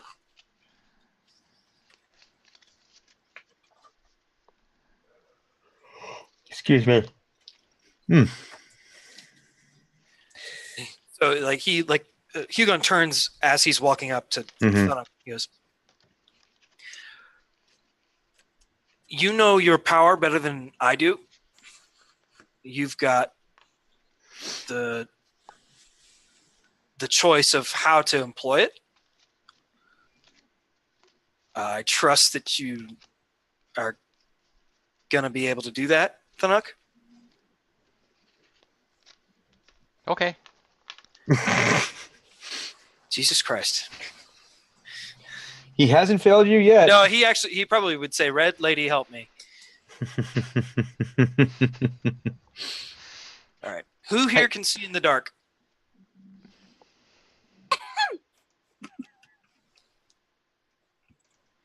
Anyone? Can anyone see it? Can anyone see in the dark? Uh-huh. Nope. Okay, well, you Yep. don't count because you're not real. Figment of the imagination. Sparkle. Thunuk, Mm-hmm. can No. you see in the dark? No, I No. cannot. I trust that neither of you can see in the dark. And they both shake their heads. All right. So that means we're going to have light. And that means the things that are in there are going to know that we're coming. So be ready for ambushes at all times. Here, Dren, hold the light. I imagine her lantern does the light thing anyway. So. That's a good question. Does the lantern actually perform the function of a lantern? Yes. Okay. Okay. Good to know.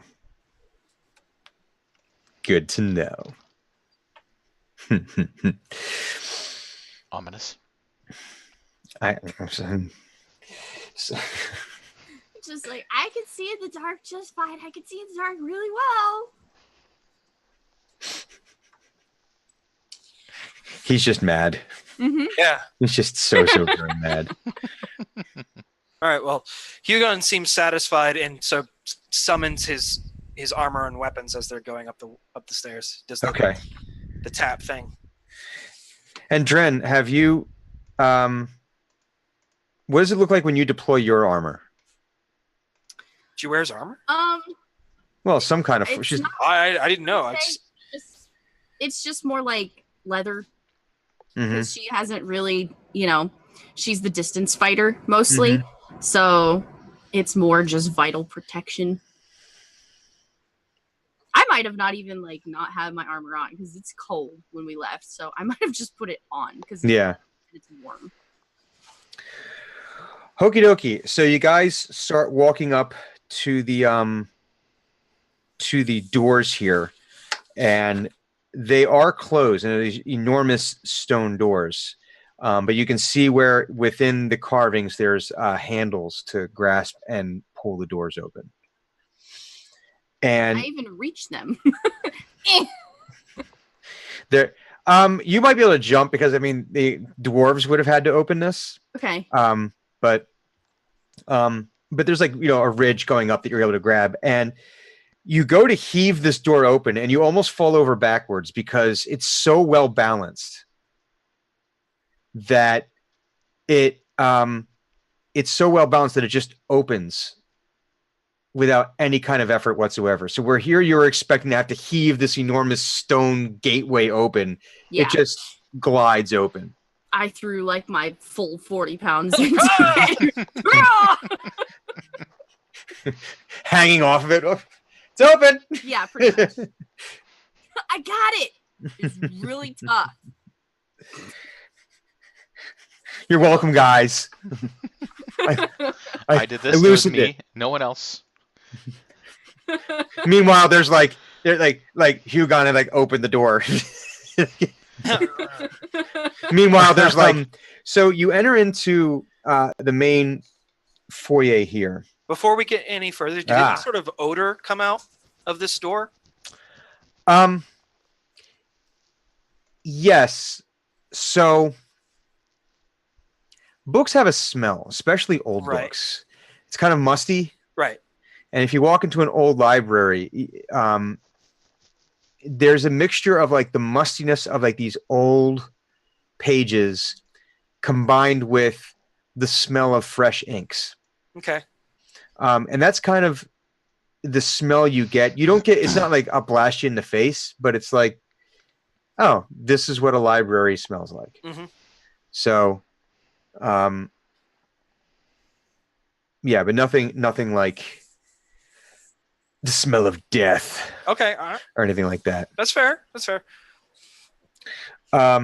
So the foyer in front of you does have light. There is light streaming in from the front of the mountain. There's like hidden alcoves apparently carved into the rock that allows natural sunlight to penetrate into here. And it's basically an open hallway about 40 feet deep and 160 feet wide, big vaulted ceilings, enormous, immaculately polished flagstones in the floor. And the walls are a combination of carvings and mosaics of various scenes of learning. Mm-hmm. But it is absolutely exquisite, and you can hear your boots, echoing within the hallway as you enter. Just with the sheer enormity of it, and as best you could tell, this looks like it's the opening reception area for when groups are arriving to enter the library. That this would be kind of like a mustering spot. Okay. So, and directly across from you, you're greeted with another set of double doors, virtually identical to the ones outside. Okay. But this particular area is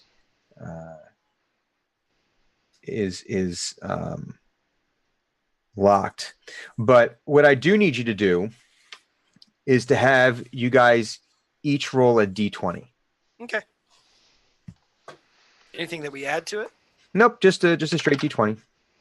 15. 12. 12. 5. Okay. And a 5. Okay.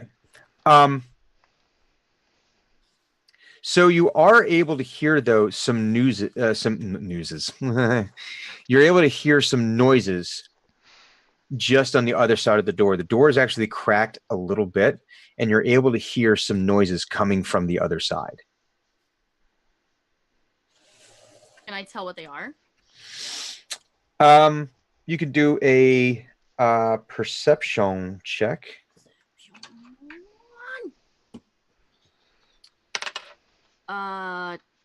21. 21. Okay, so yeah, 22. give me a d6 real quick. That's a 1.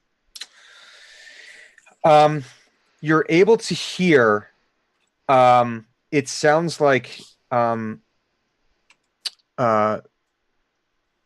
soft-soled boots moving around in there, but also you're able to hear.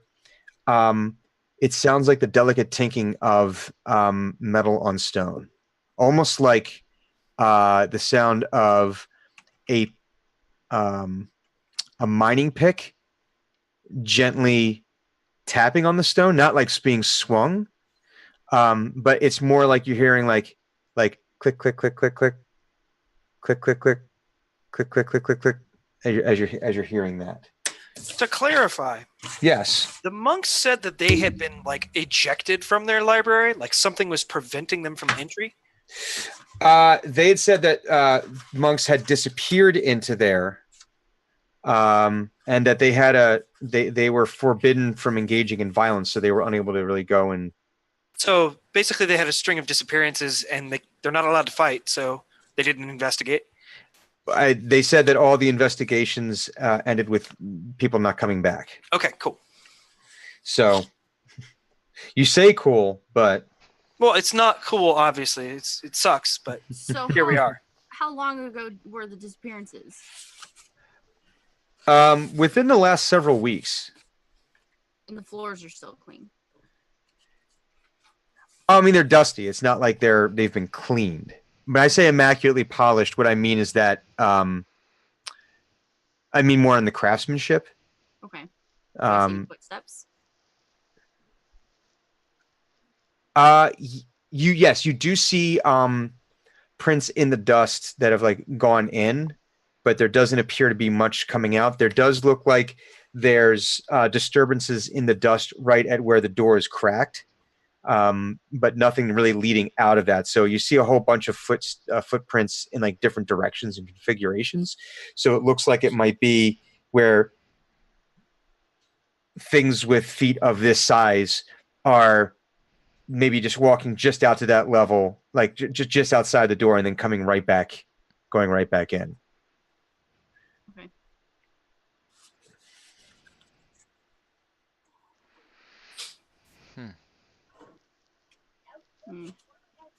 Can we Well, tell from can we tell from the footprints what made them? That would be a survival check. Gun looks to Laura Alyssa and like motions to the door. Mm-hmm. And she silently, actually, let's see if she does do this silently. Trips. Gun's like, ah! Oh. I was loud. Oh, sorry. Yep. Whoa! She like silently pads to the door, and as she passes through the different shadows, it's almost like she becomes very difficult to see as she does it. She's very good at this. And she kind of flits around and is able to get up to the door, and she peeks her head around.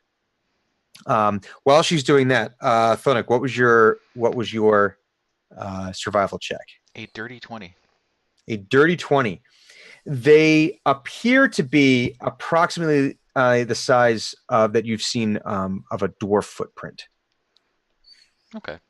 Of relatable size.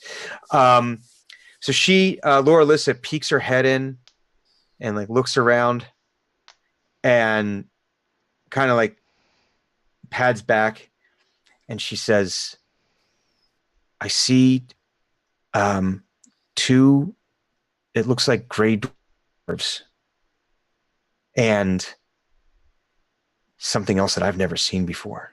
Can you describe it? It has four.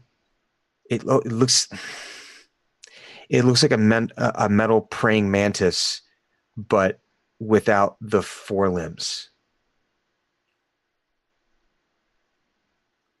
Does that look like anything Hugo has ever seen in his life? And it's fine for you to say no, because I don't think he has. Yeah. I don't think he has. No. Okay. Yeah, I don't think this is something that's within. I don't think this is something that's in his worldview. No, probably not. And she says, "Yeah, it's probably about 8-9 feet tall." Okay. He motions to Thunik to come over. Mm-hmm. Very, very carefully walks over. Actually, it's probably better if you just stand still and like I'll come to you. It's like or like we don't move at all, and I use this calm thing. In mid sort of sneak, he's like and whisper into it, be like, Thunik, on the other side of the door is a giant metal bug thing that we're probably going to have to kill. Need you to throw that sparrow or hummingbird thing at it that you do. Do you know what I'm talking about? yes. Over. All right, well, Starting. do that. Ending. Okay.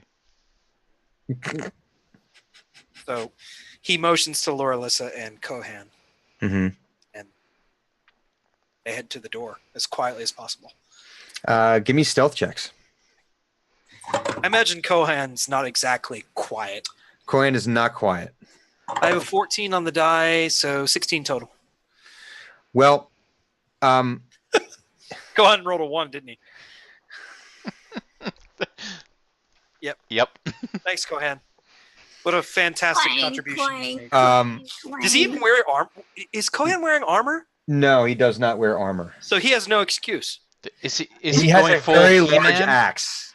What'd Is, you say? is he going full He-Man where he's like just like This is my stealth. he's just like furry loincloth and a bandolier? God, I hope not. Pretty much. I mean, he's wearing he's got like furs and like straps on for not straps on, straps to hold his weapons.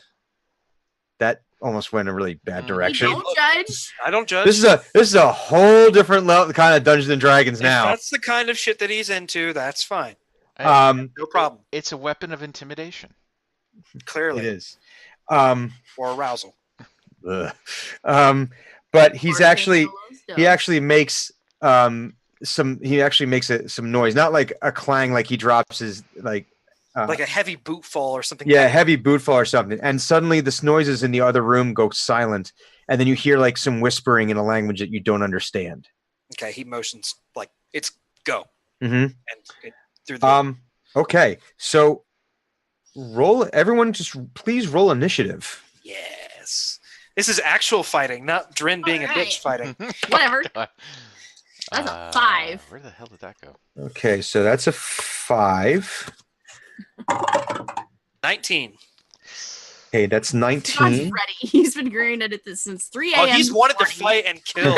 He's night been at he's 3 in felt the a certain goddamn kind of morning. way about it. He's got some tension that he needs to let out. And there's not a All brothel. right. And So so Thonic, also what- has a 5. He also has a 5. Okay, so who has the higher dexterity there? X, Probably I Dren. Seven. have 14 plus 2 mod. Okay. Oh, so Dren goes first. Yeah. Hang on, I'm just doing the rest of this here, and I got to do for Quohand and Laura Lissa. That'll be that, and then this will be.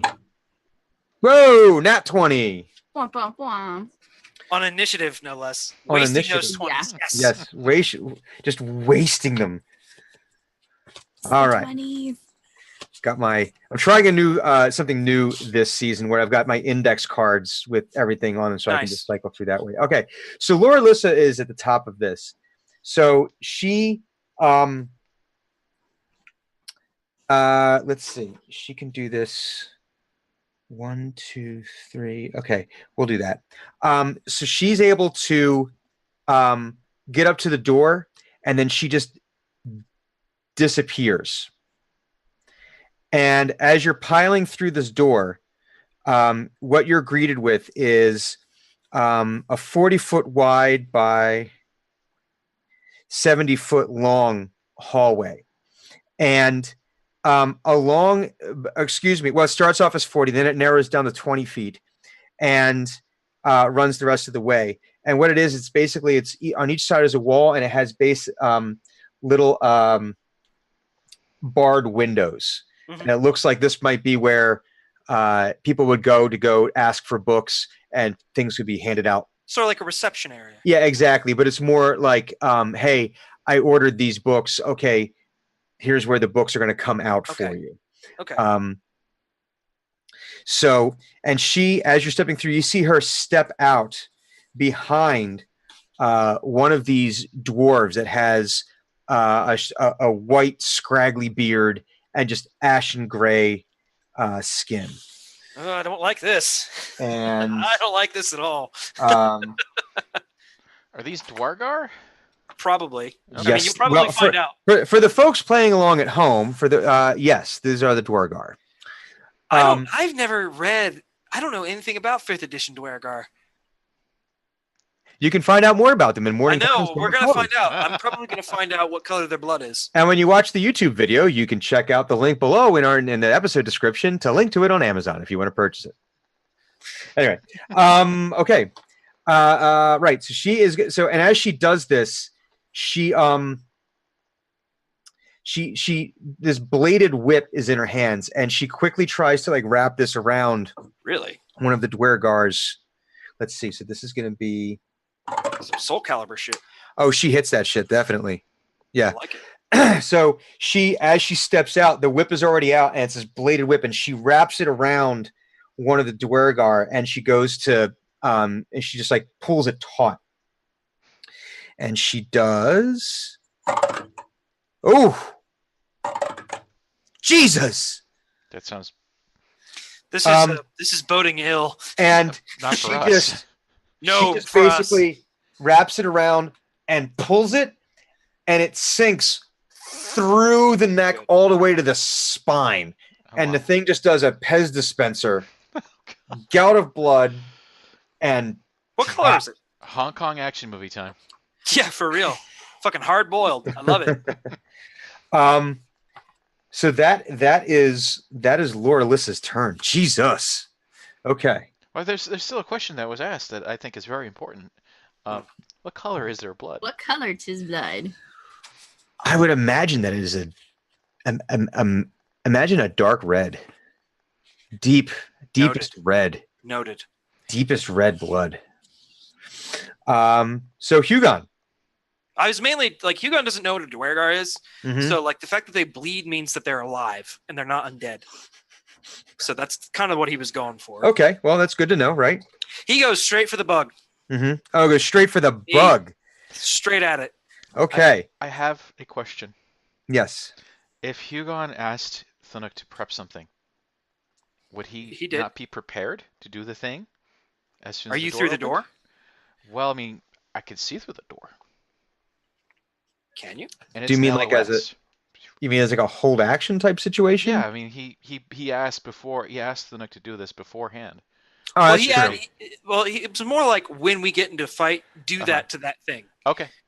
Like Hugon's not gonna like hang out and be like, well, this looks like it's gonna go poorly for us. Well, what I mean to say is, it's not the Nook's turn yet. well, what I mean like is if Hugon asked someone to do something, if you asked someone to do something before initiative is roll, would you count that as a prepared action, and therefore it happens before out of initiative? If he had directed you to say as soon as we open the door, unleash that, Okay. then I would say problem that was I was hoping we wouldn't fail stealth so egregiously. yeah. And then we'd have like a moment, and then Kohan fucked up.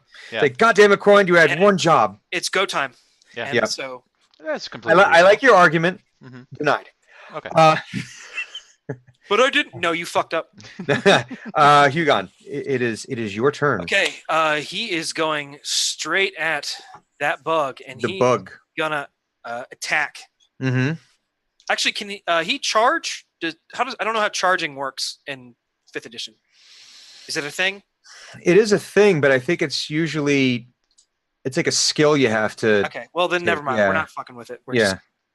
He's gonna attack. Yeah. He gets, as part of his class, he has 2 attacks now, if I recall correctly. Yes. Chipper and Shredder. Chipper and Shredder.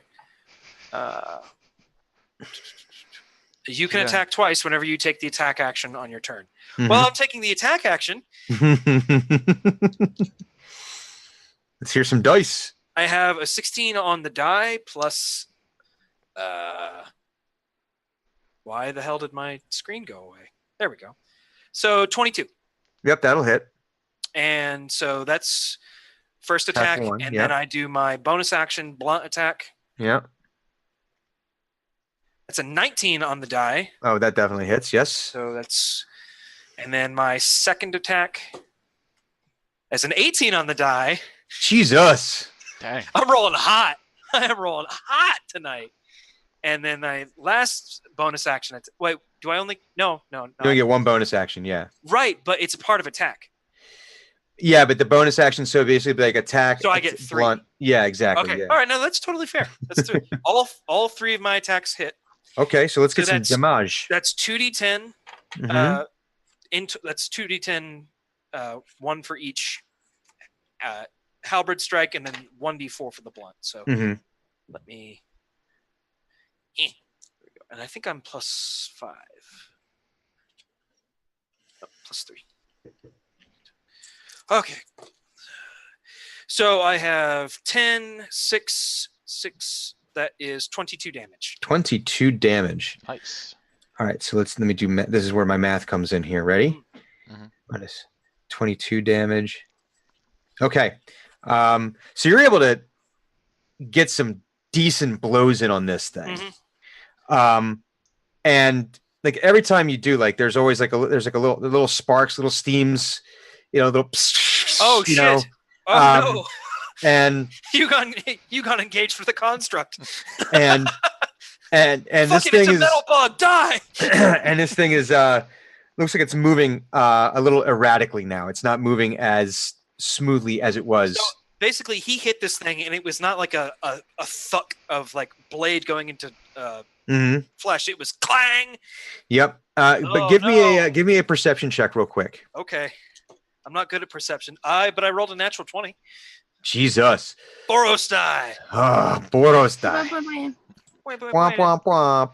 Okay. As you're doing these attacks, though, you hear, or are relatively certain that you hear, the very muffled screams of a humanoid in pain. Inside? Coming from inside. Oh. So I don't like it. Hugon, that is your turn. All right, so now one of the Dwergar is going to go, and it's going to turn and it's going to attack Laura Lissa, who is she just decapitated his bro. decapitated his bro, his dude bro. So let's see. Yeah, that hits. Oh, that's what I wanted to find out. Hang on. Okay. So it's going to do some damage here. Let me do this. Okay, so it does that. All right, so he's able to bring out this ghastly black blade, and basically just stalks over to Laura Lissa. No, hey, that's wrong. That is wrong. This is what I want, Brian. That's what I want. Is able to, it just stalks right over to her and basically just like gets it right underneath the armor and just stabs her. Drenmai, as this happens, you actually feel like the briefest of like pangs. Howie! Like not that you don't take any of the Side damage. cramp. Yeah. Oh, Mhm. yeah. Shouldn't have ate that curry. No, you shouldn't have. yeah, he's going, no, you should not have. So now Crowhand sees this and he starts to go a little berserk. He sees this, thing attack his sister. So he runs over to that particular Dwergar, and he's taking his own particular. He's got this axe up, and he's not even two-handing it. He's one-handed, hefting this enormous double-sided. He's compensating. Yeah, for something, and he's doing that well. Let's see. He does 1d12 plus 6. Where's my 12-sided die? There we go. It's not often you get to roll these. No.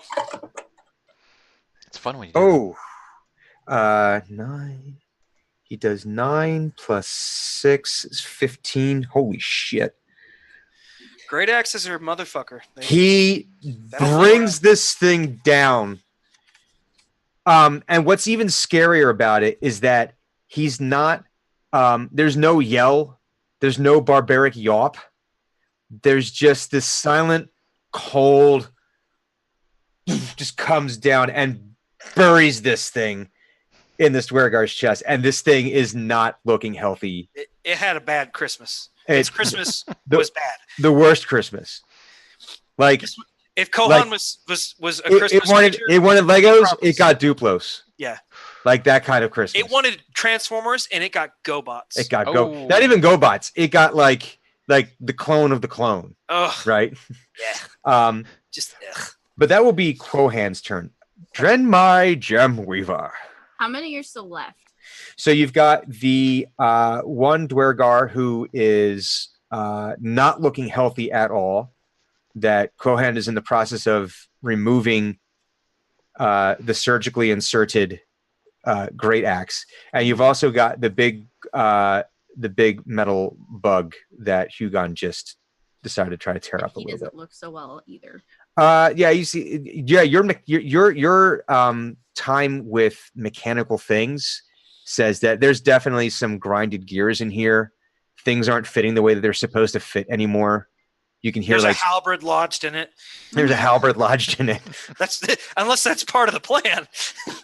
But it's not a feature; it's a bug. Yeah. Bum, bum. I'm super interested in this mechanical bug, Mhm. so I'm gonna cast. I'm gonna laser the shit out of it. Mm-hmm. So let's see. Beam. Where's my D10? Now, is it a zip zap, or is it more like it starts and it goes? "Wah." It's one of those. Okay. It just sort of traces a sigil into it and goes. Zzz. That's a 10. A 10? A 10. Total? That's awful. 10 total? 10 total. Oh. Nope. Goes wide. I'd say at this point, yeah, the shot probably goes wide, right? Oh, wait, no, I get to roll 2 because we're 5th level now. Yeah. Wait, why? My spells increase once I hit 5th level, 11th level, and 17th level. So you can roll 2. You can do 2 spells around.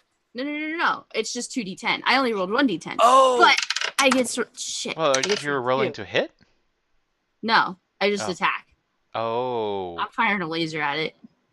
Oh, so these it are auto hits. hits. Yeah, it's a ranged spell attack. So I gotcha. Okay. I gotcha. So the Okay. 10 So- was damage. the 10 was damage. So 16 in total. A Oh, 10 okay. out I of thought that was 10. your attack roll, and I Yeah, was like, sorry. No, I'm imagining. Yeah, I was like, I no, don't have to 10's not worry gonna about hit. that shit. 10 doesn't hit. What the fuck? attack roll? Pfft. Attack roll. Who Fuck am needs I? those? Attack a schmack. I'm just gonna Um, skip right over that. So 16 damage. And so, are you looking to? Are you aiming for specific spots? trying- How, okay, so we're gonna do the Matt Mercer thing. Ready? How do you want to do Yeah. this? I want to use like I'll even roll for it if I have to, like Ooh, use ooh. all of my mechanical intelligence. Hit Mhm. charts. Yeah, exactly. I love it. Like, I want to find the way that's gonna least damage it, so that way I can pick it apart after it dies. Quotes. Okay. So as you're looking at this thing, you get like this beautiful mind moment of the schematics. You had a second to sort of look at All it. the numbers, It sort math of is flashing in expands front. and, like, Yeah. Yeah. its component parts. Yeah, I and know Yeah. that one. yeah, you go total Iron Man on this, right? Where Yeah. it's like 3-dimensional there. And- Exploding layout. Oh, And it's- trust me, I want to turn Dren into at some point. Dren is going to become a construct. Damn it. Yep. So Son of a bitch. you were able to land this laser like directly through a small vent port. The vent port is smaller than a womp rat. Let's just say that. Damn Okay. it, man. But you're able to zoom, and there's this moment of like the machine shudders and then just goes limp. Like the legs just go out from underneath it and it just collapses and it just sort of and it like forward a little bit and stops, and there is no more motion coming. Are the screams still coming from inside of it? There are no screams. It is silent as the grave. Good. Phonic. Mhm. It is your turn. So all we've got left is one very poorly healthed individual. Yes. That's it. He's a little sad looking. Yeah. Okay. The magnificence of his beard has been cut short, literally, by that great axe. Absolutely. I'm going to use It's my missing a bonus chunk of action. it. Yes. It's Yeah. Firstly, I'm going to use my bonus action to shillelagh myself. Give myself shillelagh. Mhm. I love And my Good instructions word. were specifically to zap the manted thing, and it is no more. it. It is. So I'm just going to whack this dude upside the head. Okay. Trundle. No, pat. Yep. Pat, pat, pat. That's a Yes. bad small thing. Let's see. Hit die 7. Okay. Hit DC plus 7. 20 plus 7 is 17. 10 plus 7, Yep. actually. 17 hits. 17 hits. And Shillelagh is a D8 plus 4. Ugh. 6. That's enough. Oh. So you're like rolling up the newspaper, hit the shit out of you. Yes, but it's a newspaper that's made from a magically enchanted piece of Stick. blackthorn. Yeah. And it basically, and it, when you crack them, you hear this sickening crunch from its neck. Oof. And it's about 2 inches shorter now. And the where it was this kind of like twisted smile from stabbing Loralissa, and even when he took the axe from Quoan, there was a grimace, but there was still kind of like a sneering to it. And then and you did notice that its eyes are completely white. There's no like to start with? To start with, yes. Oh wow. But then after you boop him on the head here, the arms just go slack, and then the shoulders go slack, and it just crumbles. Dang. Yes. And you have killed things this day.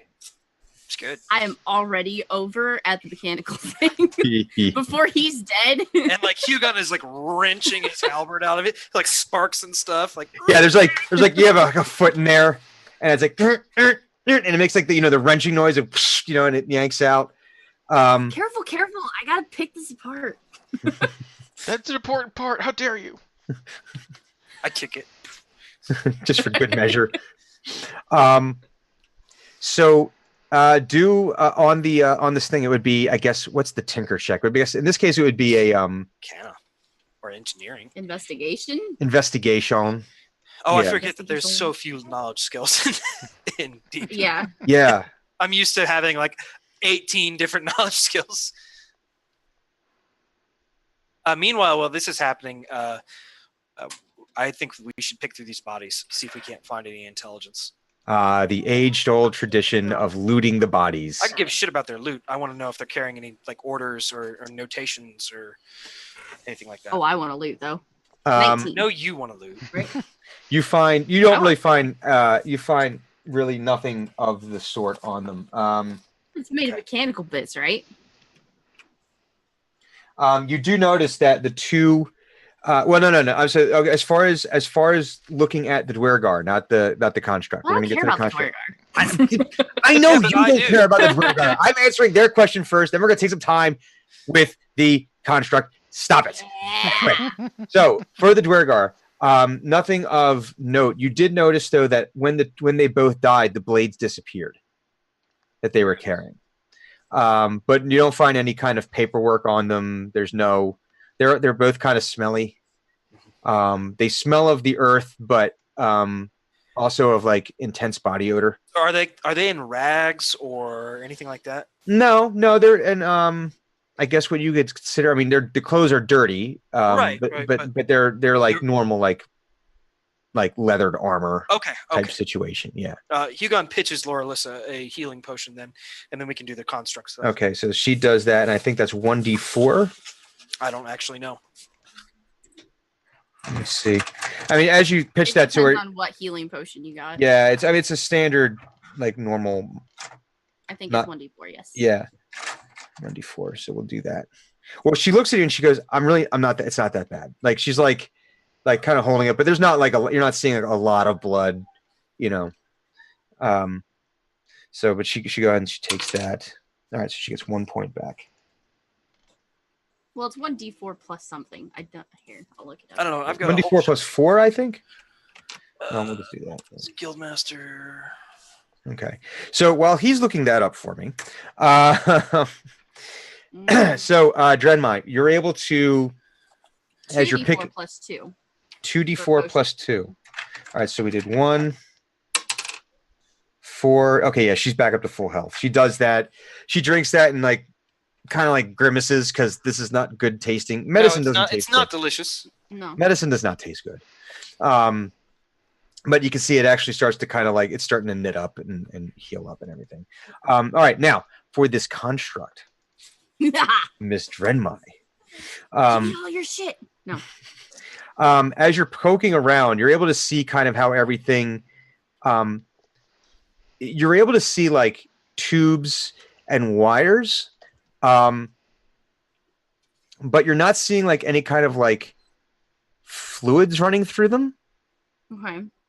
But you are able to. But you're able to find a panel in the front that looks like it can actually come off. Oh, tools are out. Yeah, and it.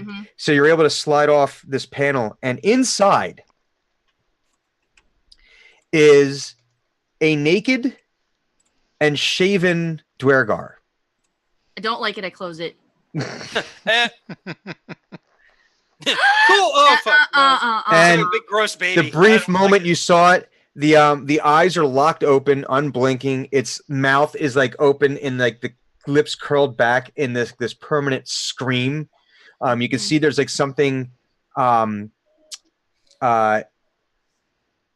its throat, like almost like melded on there onto it. Like you can see where they kind of like the skin, but you also see the clean hole where your laser shot through its brain case.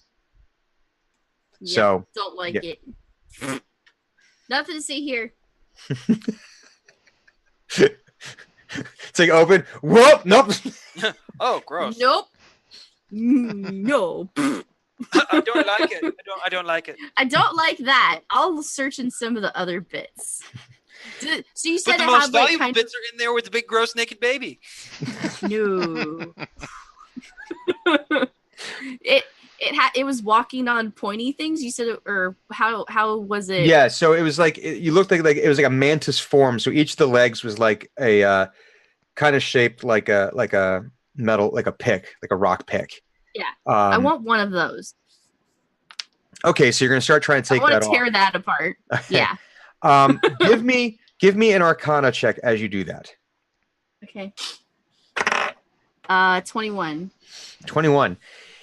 This is not powered. This is powered by magic, but it's not magic that you've ever encountered. Or I take that back. It's magic that you have. I'm actually going to reverse that. You have encountered this before, this kind of magic, but it's not your magic, and it's not Thunix magic. This magic is not of the weave. Oh. Can I do a history check to see if I know what it is? You can absolutely do a history check. I would never bar you. There are two answers to this in my mind, and neither one of them. Neither one is good. While I've been doing this, I've been doing little prayers for the Dwergar. Because they died. Yeah, I'm a cleric. They died. I'm sorry, what was it? A dirty 20. A dirty 20.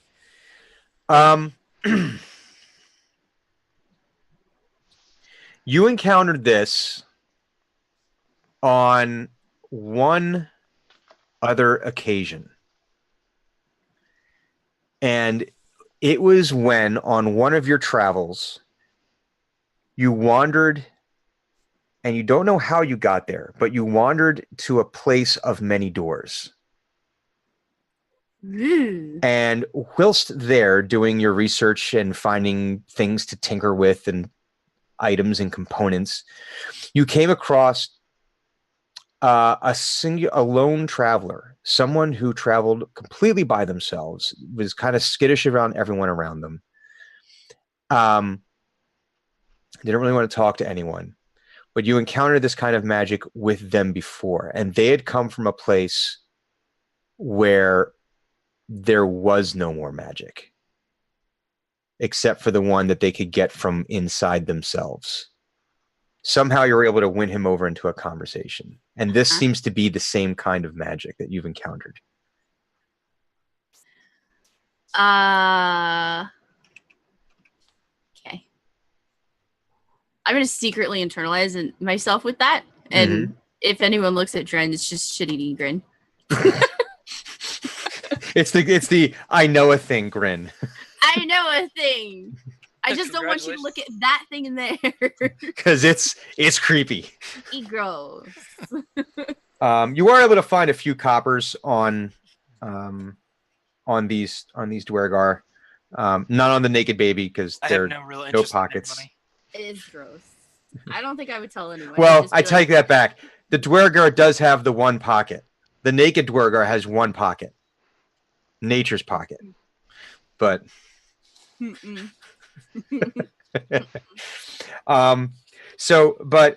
this room, now that you're in this room and have a second to actually see, you can see that there's the doors that you entered through, as well as a ramp leading looks like up to another floor. And then there's also two doors that there's like two short hallways that are on the east and west sides of this room towards the end, like up towards the northern end of the hallway that looks like there's doors that lead out of there. And you're pretty sure that you'd be able to get into like the area behind these bars. It doesn't look like it doesn't look like there's anything really securing them. It looks like they could like lift up pretty easily. There's no like locks or anything on them. So you do have a few options for where you could go. The doors go where now? So there's one hallway off to like a little 20-foot hallway off to the east, one off to the west. Okay. Okay. Which way? Okay. And then there's a ramp that leads. There's a ramp that it's leading. It looks like up to another floor, on the north end of this room. Where do I see the footprints go? You see footprints going up the ramp, and you also see footprints going through. It looks like some of the bars have like kind of been left open, and you can see where there's like looks like there's been passage over the counter that way. I think Clinic's only really going to fit along the ramp side. It would be a tight squeeze. You could, but it would be a tight squeeze. Yeah. And east is to like a small hallway. Is that right? East and west. There's like this 20-foot hallway that ends in a door. Yeah. Okay. I want to look. Is there any sort of travel that looks like it's happened on the east side whatsoever? You could see footprints in the dust that's in there. But nothing like really clear saying, okay, this is the way that more people have been going. Okay. Oh, we could just check either of the hallways and then go up. I think that's a good idea. Check the bar, like the bars area, like because that's a self-contained area, right? It doesn't go off anywhere. So it's like, let me do a better job of describing this. So the entire room, if you look at the room in its dimensions in its entirety, it's 40 foot by 1, 2, 3, 4, 5, 6, 70 foot. Okay. So 70 foot high, 40 foot wide. 10 foot in from each side are these bars. Oh, that, okay. So people could. So it's also kind of self-contained. Like desks, like a teller's desk. Yes. Okay, and there's just rows of those along the hall. Imagine a dark post office. Okay, I understand now. So at the end of that desk, like those rows of desks, there's the path upward into the stairs. Yeah. And west. Yes, correct. Okay, there I we understand. I mean, I still want to check the hallways. Yeah, absolutely. What you want to do, east first, or do you want to do west first? Let's do east. East it is. Good old random chance. Roll for it. And Hugon waves Lauralissa forward. All right, so we're going to do another. Let's see if she stealths well again. She does stealth well. Good. So she's able to... and they're sort of following like 30 or 40 feet behind. Yeah, so, the bars, you're able to kind of lift them up, and they kind of just slide up and stay there. It's not like... There must be like a counterweight somewhere that's, keeping them from falling back down. And she gets up to the end, and I guess you're asking her to, like, open that door? Mm, or peek through the door? peek through the door, or like Okay. under the door if it's got like a giant novelty keyhole. Let me see. Let me see what's on the other side of that door, shall I? Oof. Hang on. Oh, wait. Did this. Okay. She peeks. She quietly peeks through the door and closes it again. Mhm. And she pads back and she says, "There's 3 more of those gray dwarves, but they look less well armed." Anything else in the room? She's like, "I didn't take that much of a time to look once I saw the 3 dwarves." Are they awake? Yes, they are awake. They didn't hear us then, or doesn't appear to be. They weren't ready for anything. Motion activated. Motion activated. Okay, fine. Oh dear.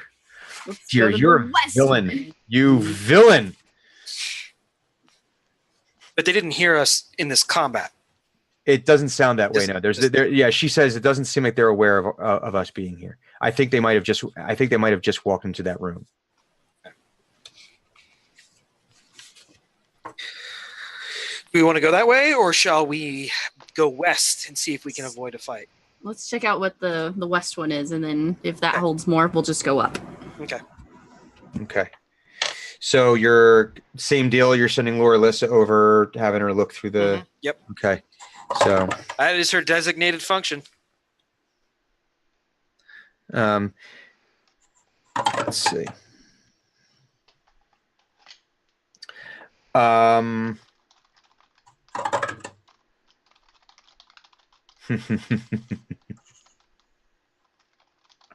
How much time do we have?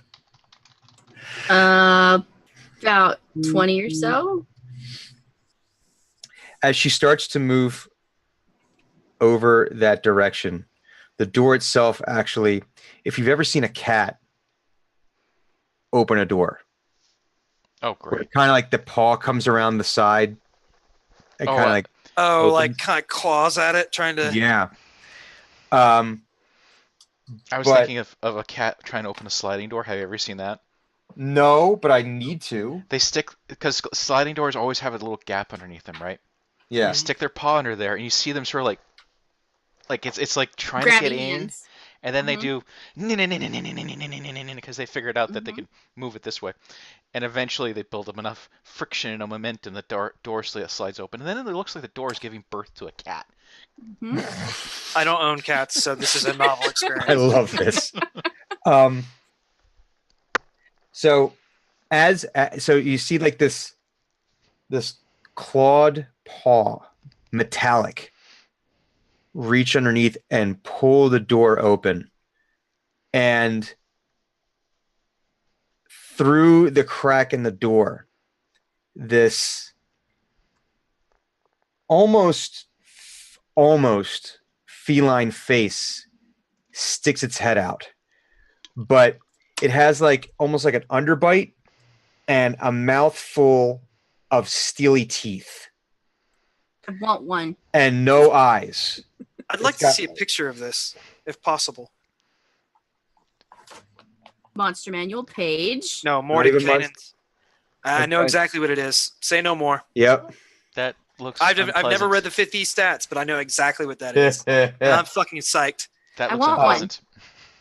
Oh, believe me, like And it looks like it's It'd be the sniffing. perfect mount. it would be a baller mount, but they're It- intelligent. It looks like it looks like it's sniffing, like the head's like moving, and you hear it sounds like it's inhaling, but it's got like this metallic, it's like wind flowing through a pipe type sound, and you hear like this as it comes around. It actually sees Laura Alyssa approaching, and it sees, as best as you could tell, it being that it has no eyes, Right. and you hear this. But it regards her. You hear like this deep metallic growl come from somewhere inside of it. Friend one wants it so bad. And it takes a step into the room, and Thunuk, you've never seen a metallic creature like this, but you've seen creatures in the forest behave like this. Mm-hmm. This is what mountain lions look like when they're stalking prey. Like the head is low, like the shoulder blades are the working. shoulder blades are working exactly. The haunches are like ready to spring, and it starts taking a step towards Loralissa, and she very like carefully takes a step backwards, and she's like, guys, may I attack this thing? Thunuk! Thunuk the bird! Smash! Okay. Bird time it is. Bird time it is. Hold on a second. Ranged attack. Ranged spell attack. I'd like to cast this, by the way. This is a first level spell. I'd like to cast it at second level. Okay. To give myself an extra d6 of damage if I hit. Mm-hmm. So please hit. So do you have to roll like? Is this essentially magic missile? No, it's a spell attack. Okay. Yeah, guiding bolt is the actual name. Okay. I only know it by the way you guys are calling it now. I don't know the actual spells anymore. I mean, like you guys. And I love that. I love that I don't know what spell it is. It's just like no, this is the hummingbird. The hummingbird. 15. The 15 does not hit. Is it so? Does that attack armor class or does it attack something else? Because I don't know how spells. It's That's a good. Okay, that is a good question. Ranged spell attack against target. That's all it says. Okay. It's a ranged attack against AC. Yeah. It like glances off the head, but there's like no sign of damage. It's just like ding, and it now the growls again, and in my head it sounds like Ravage from the old Transformers cartoon. Yeah. As it takes another step forward. But now you've angered it. So I think we need to roll for initiative again. So like as like this thing is approaching, mm-hmm. Hugon is very slowly reaching into his belt mm-hmm. and pulls out the mask and Oh, slides it over his face. Because he has no idea what this thing is, but like he just watched it tank like a magical bolt of force to the face. Mm-hmm. And so he's like, okay. It's mask time. Does he say anything as he puts the mask on? I don't know. Like, I don't know if there's anything to say. Because it doesn't hold any meaning to anybody else. Like it's just a thing. And you guys have seen him wear this mask before? Never. Oh, this is the He's first. Never put it on. They've never seen the mask. Period. Yeah.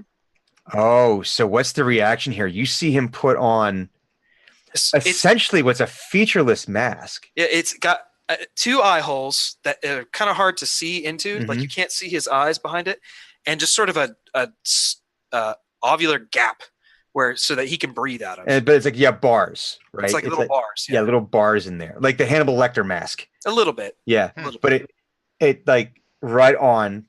And this thing is ugly because it looks like it's like got hit before with like swords and stuff. Mm-hmm. It's not like it looks like it's been polished recently.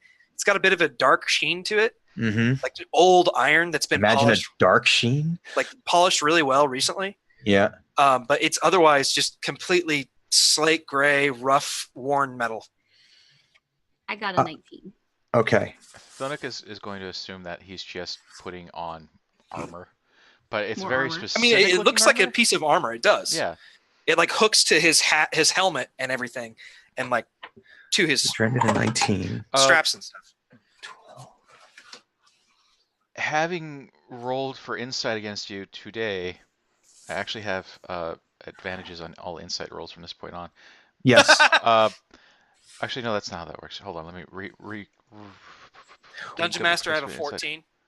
Okay, you have a 14. Mhm. There's you. Oh, there's Okay. text missing. Oh, it's awful.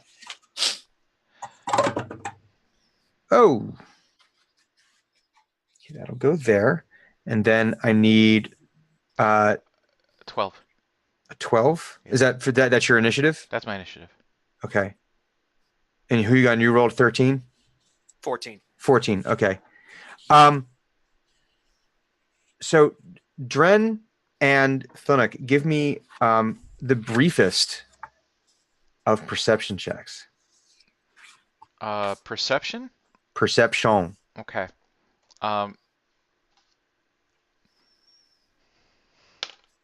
This is a 6. That's a 10. 21. So Thunuk, you just essentially think he's putting on his armor, right? Right. Yeah.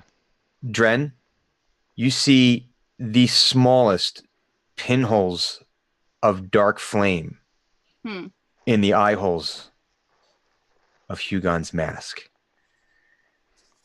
Yeah, I'll make a note of that. And this creature takes another metallic step forward. And that is where we're going to end our game this God week. damn it! Butthole. I was all ready to go. I have your initiative here. We shall start with this initiative next week. God damn it. But this is going to be fun. Can I keep it? Kitty! I want to keep it, kitty. It's like little Boo. Kitty! Exactly. So yes, folks, that is our game for this week. Thank you very much for tuning in. If you want to continue watching this stuff, you can catch the VOD on our Twitch channel. You can catch the YouTube video and the podcast. They go live on Wednesdays. If you want to catch the podcast sooner, if you support us on Patreon, you do get access to our podcasts an entire day sooner. So if that's something that you like, something enjoy, something that you think might be worth about $1 a month, please go to our Patreon and support us there. You can also subscribe to our channel and subscribe to our YouTube channels. This week, we have some kind of modified version of Dungeons and Designs on Monday. We're still working out the details of that. And we also have on Tuesday, late to the game, we have still Link to the Past. Yes. Correct? You I still am standing right outside the door of the wizard at the top of the tower. Oh, Agaham? Yeah. Ooh. That's a good, And he good, has kicked good my fight. butt. Hmm? He's already kicked my butt at least once. Agaham is a motherfucker. I had to go out and spend half an hour re-equipping and preparing myself. So no, It's a brutal ass fight. It's gonna be fun. You're in for some fun. So that'll be on Tuesday at 8 p.m. Eastern. All the stuff will be available on YouTube. We'll also have more YouTube videos coming out this throughout the week. We also have added a few new YouTube features. On Fridays, we now release something called The Week in Geek, which gives a little brief rundown of the news stories of the week. So we hope that you definitely take that and give that a view. But guys, thank you so much for following us, for watching, and we will catch up with you with a brand new, all new episode next week at our regular time, 4 p.m. Eastern. You get to watch us fight something that I've been wanting to fight since I started playing D&D. Since he was a wee lad. Since I was a wee ass lad. Yeah. Interesting. So this is going to be fun. Anywho, folks, we will see you. We'll see you on the interwebs. Bye. Bye. Bye.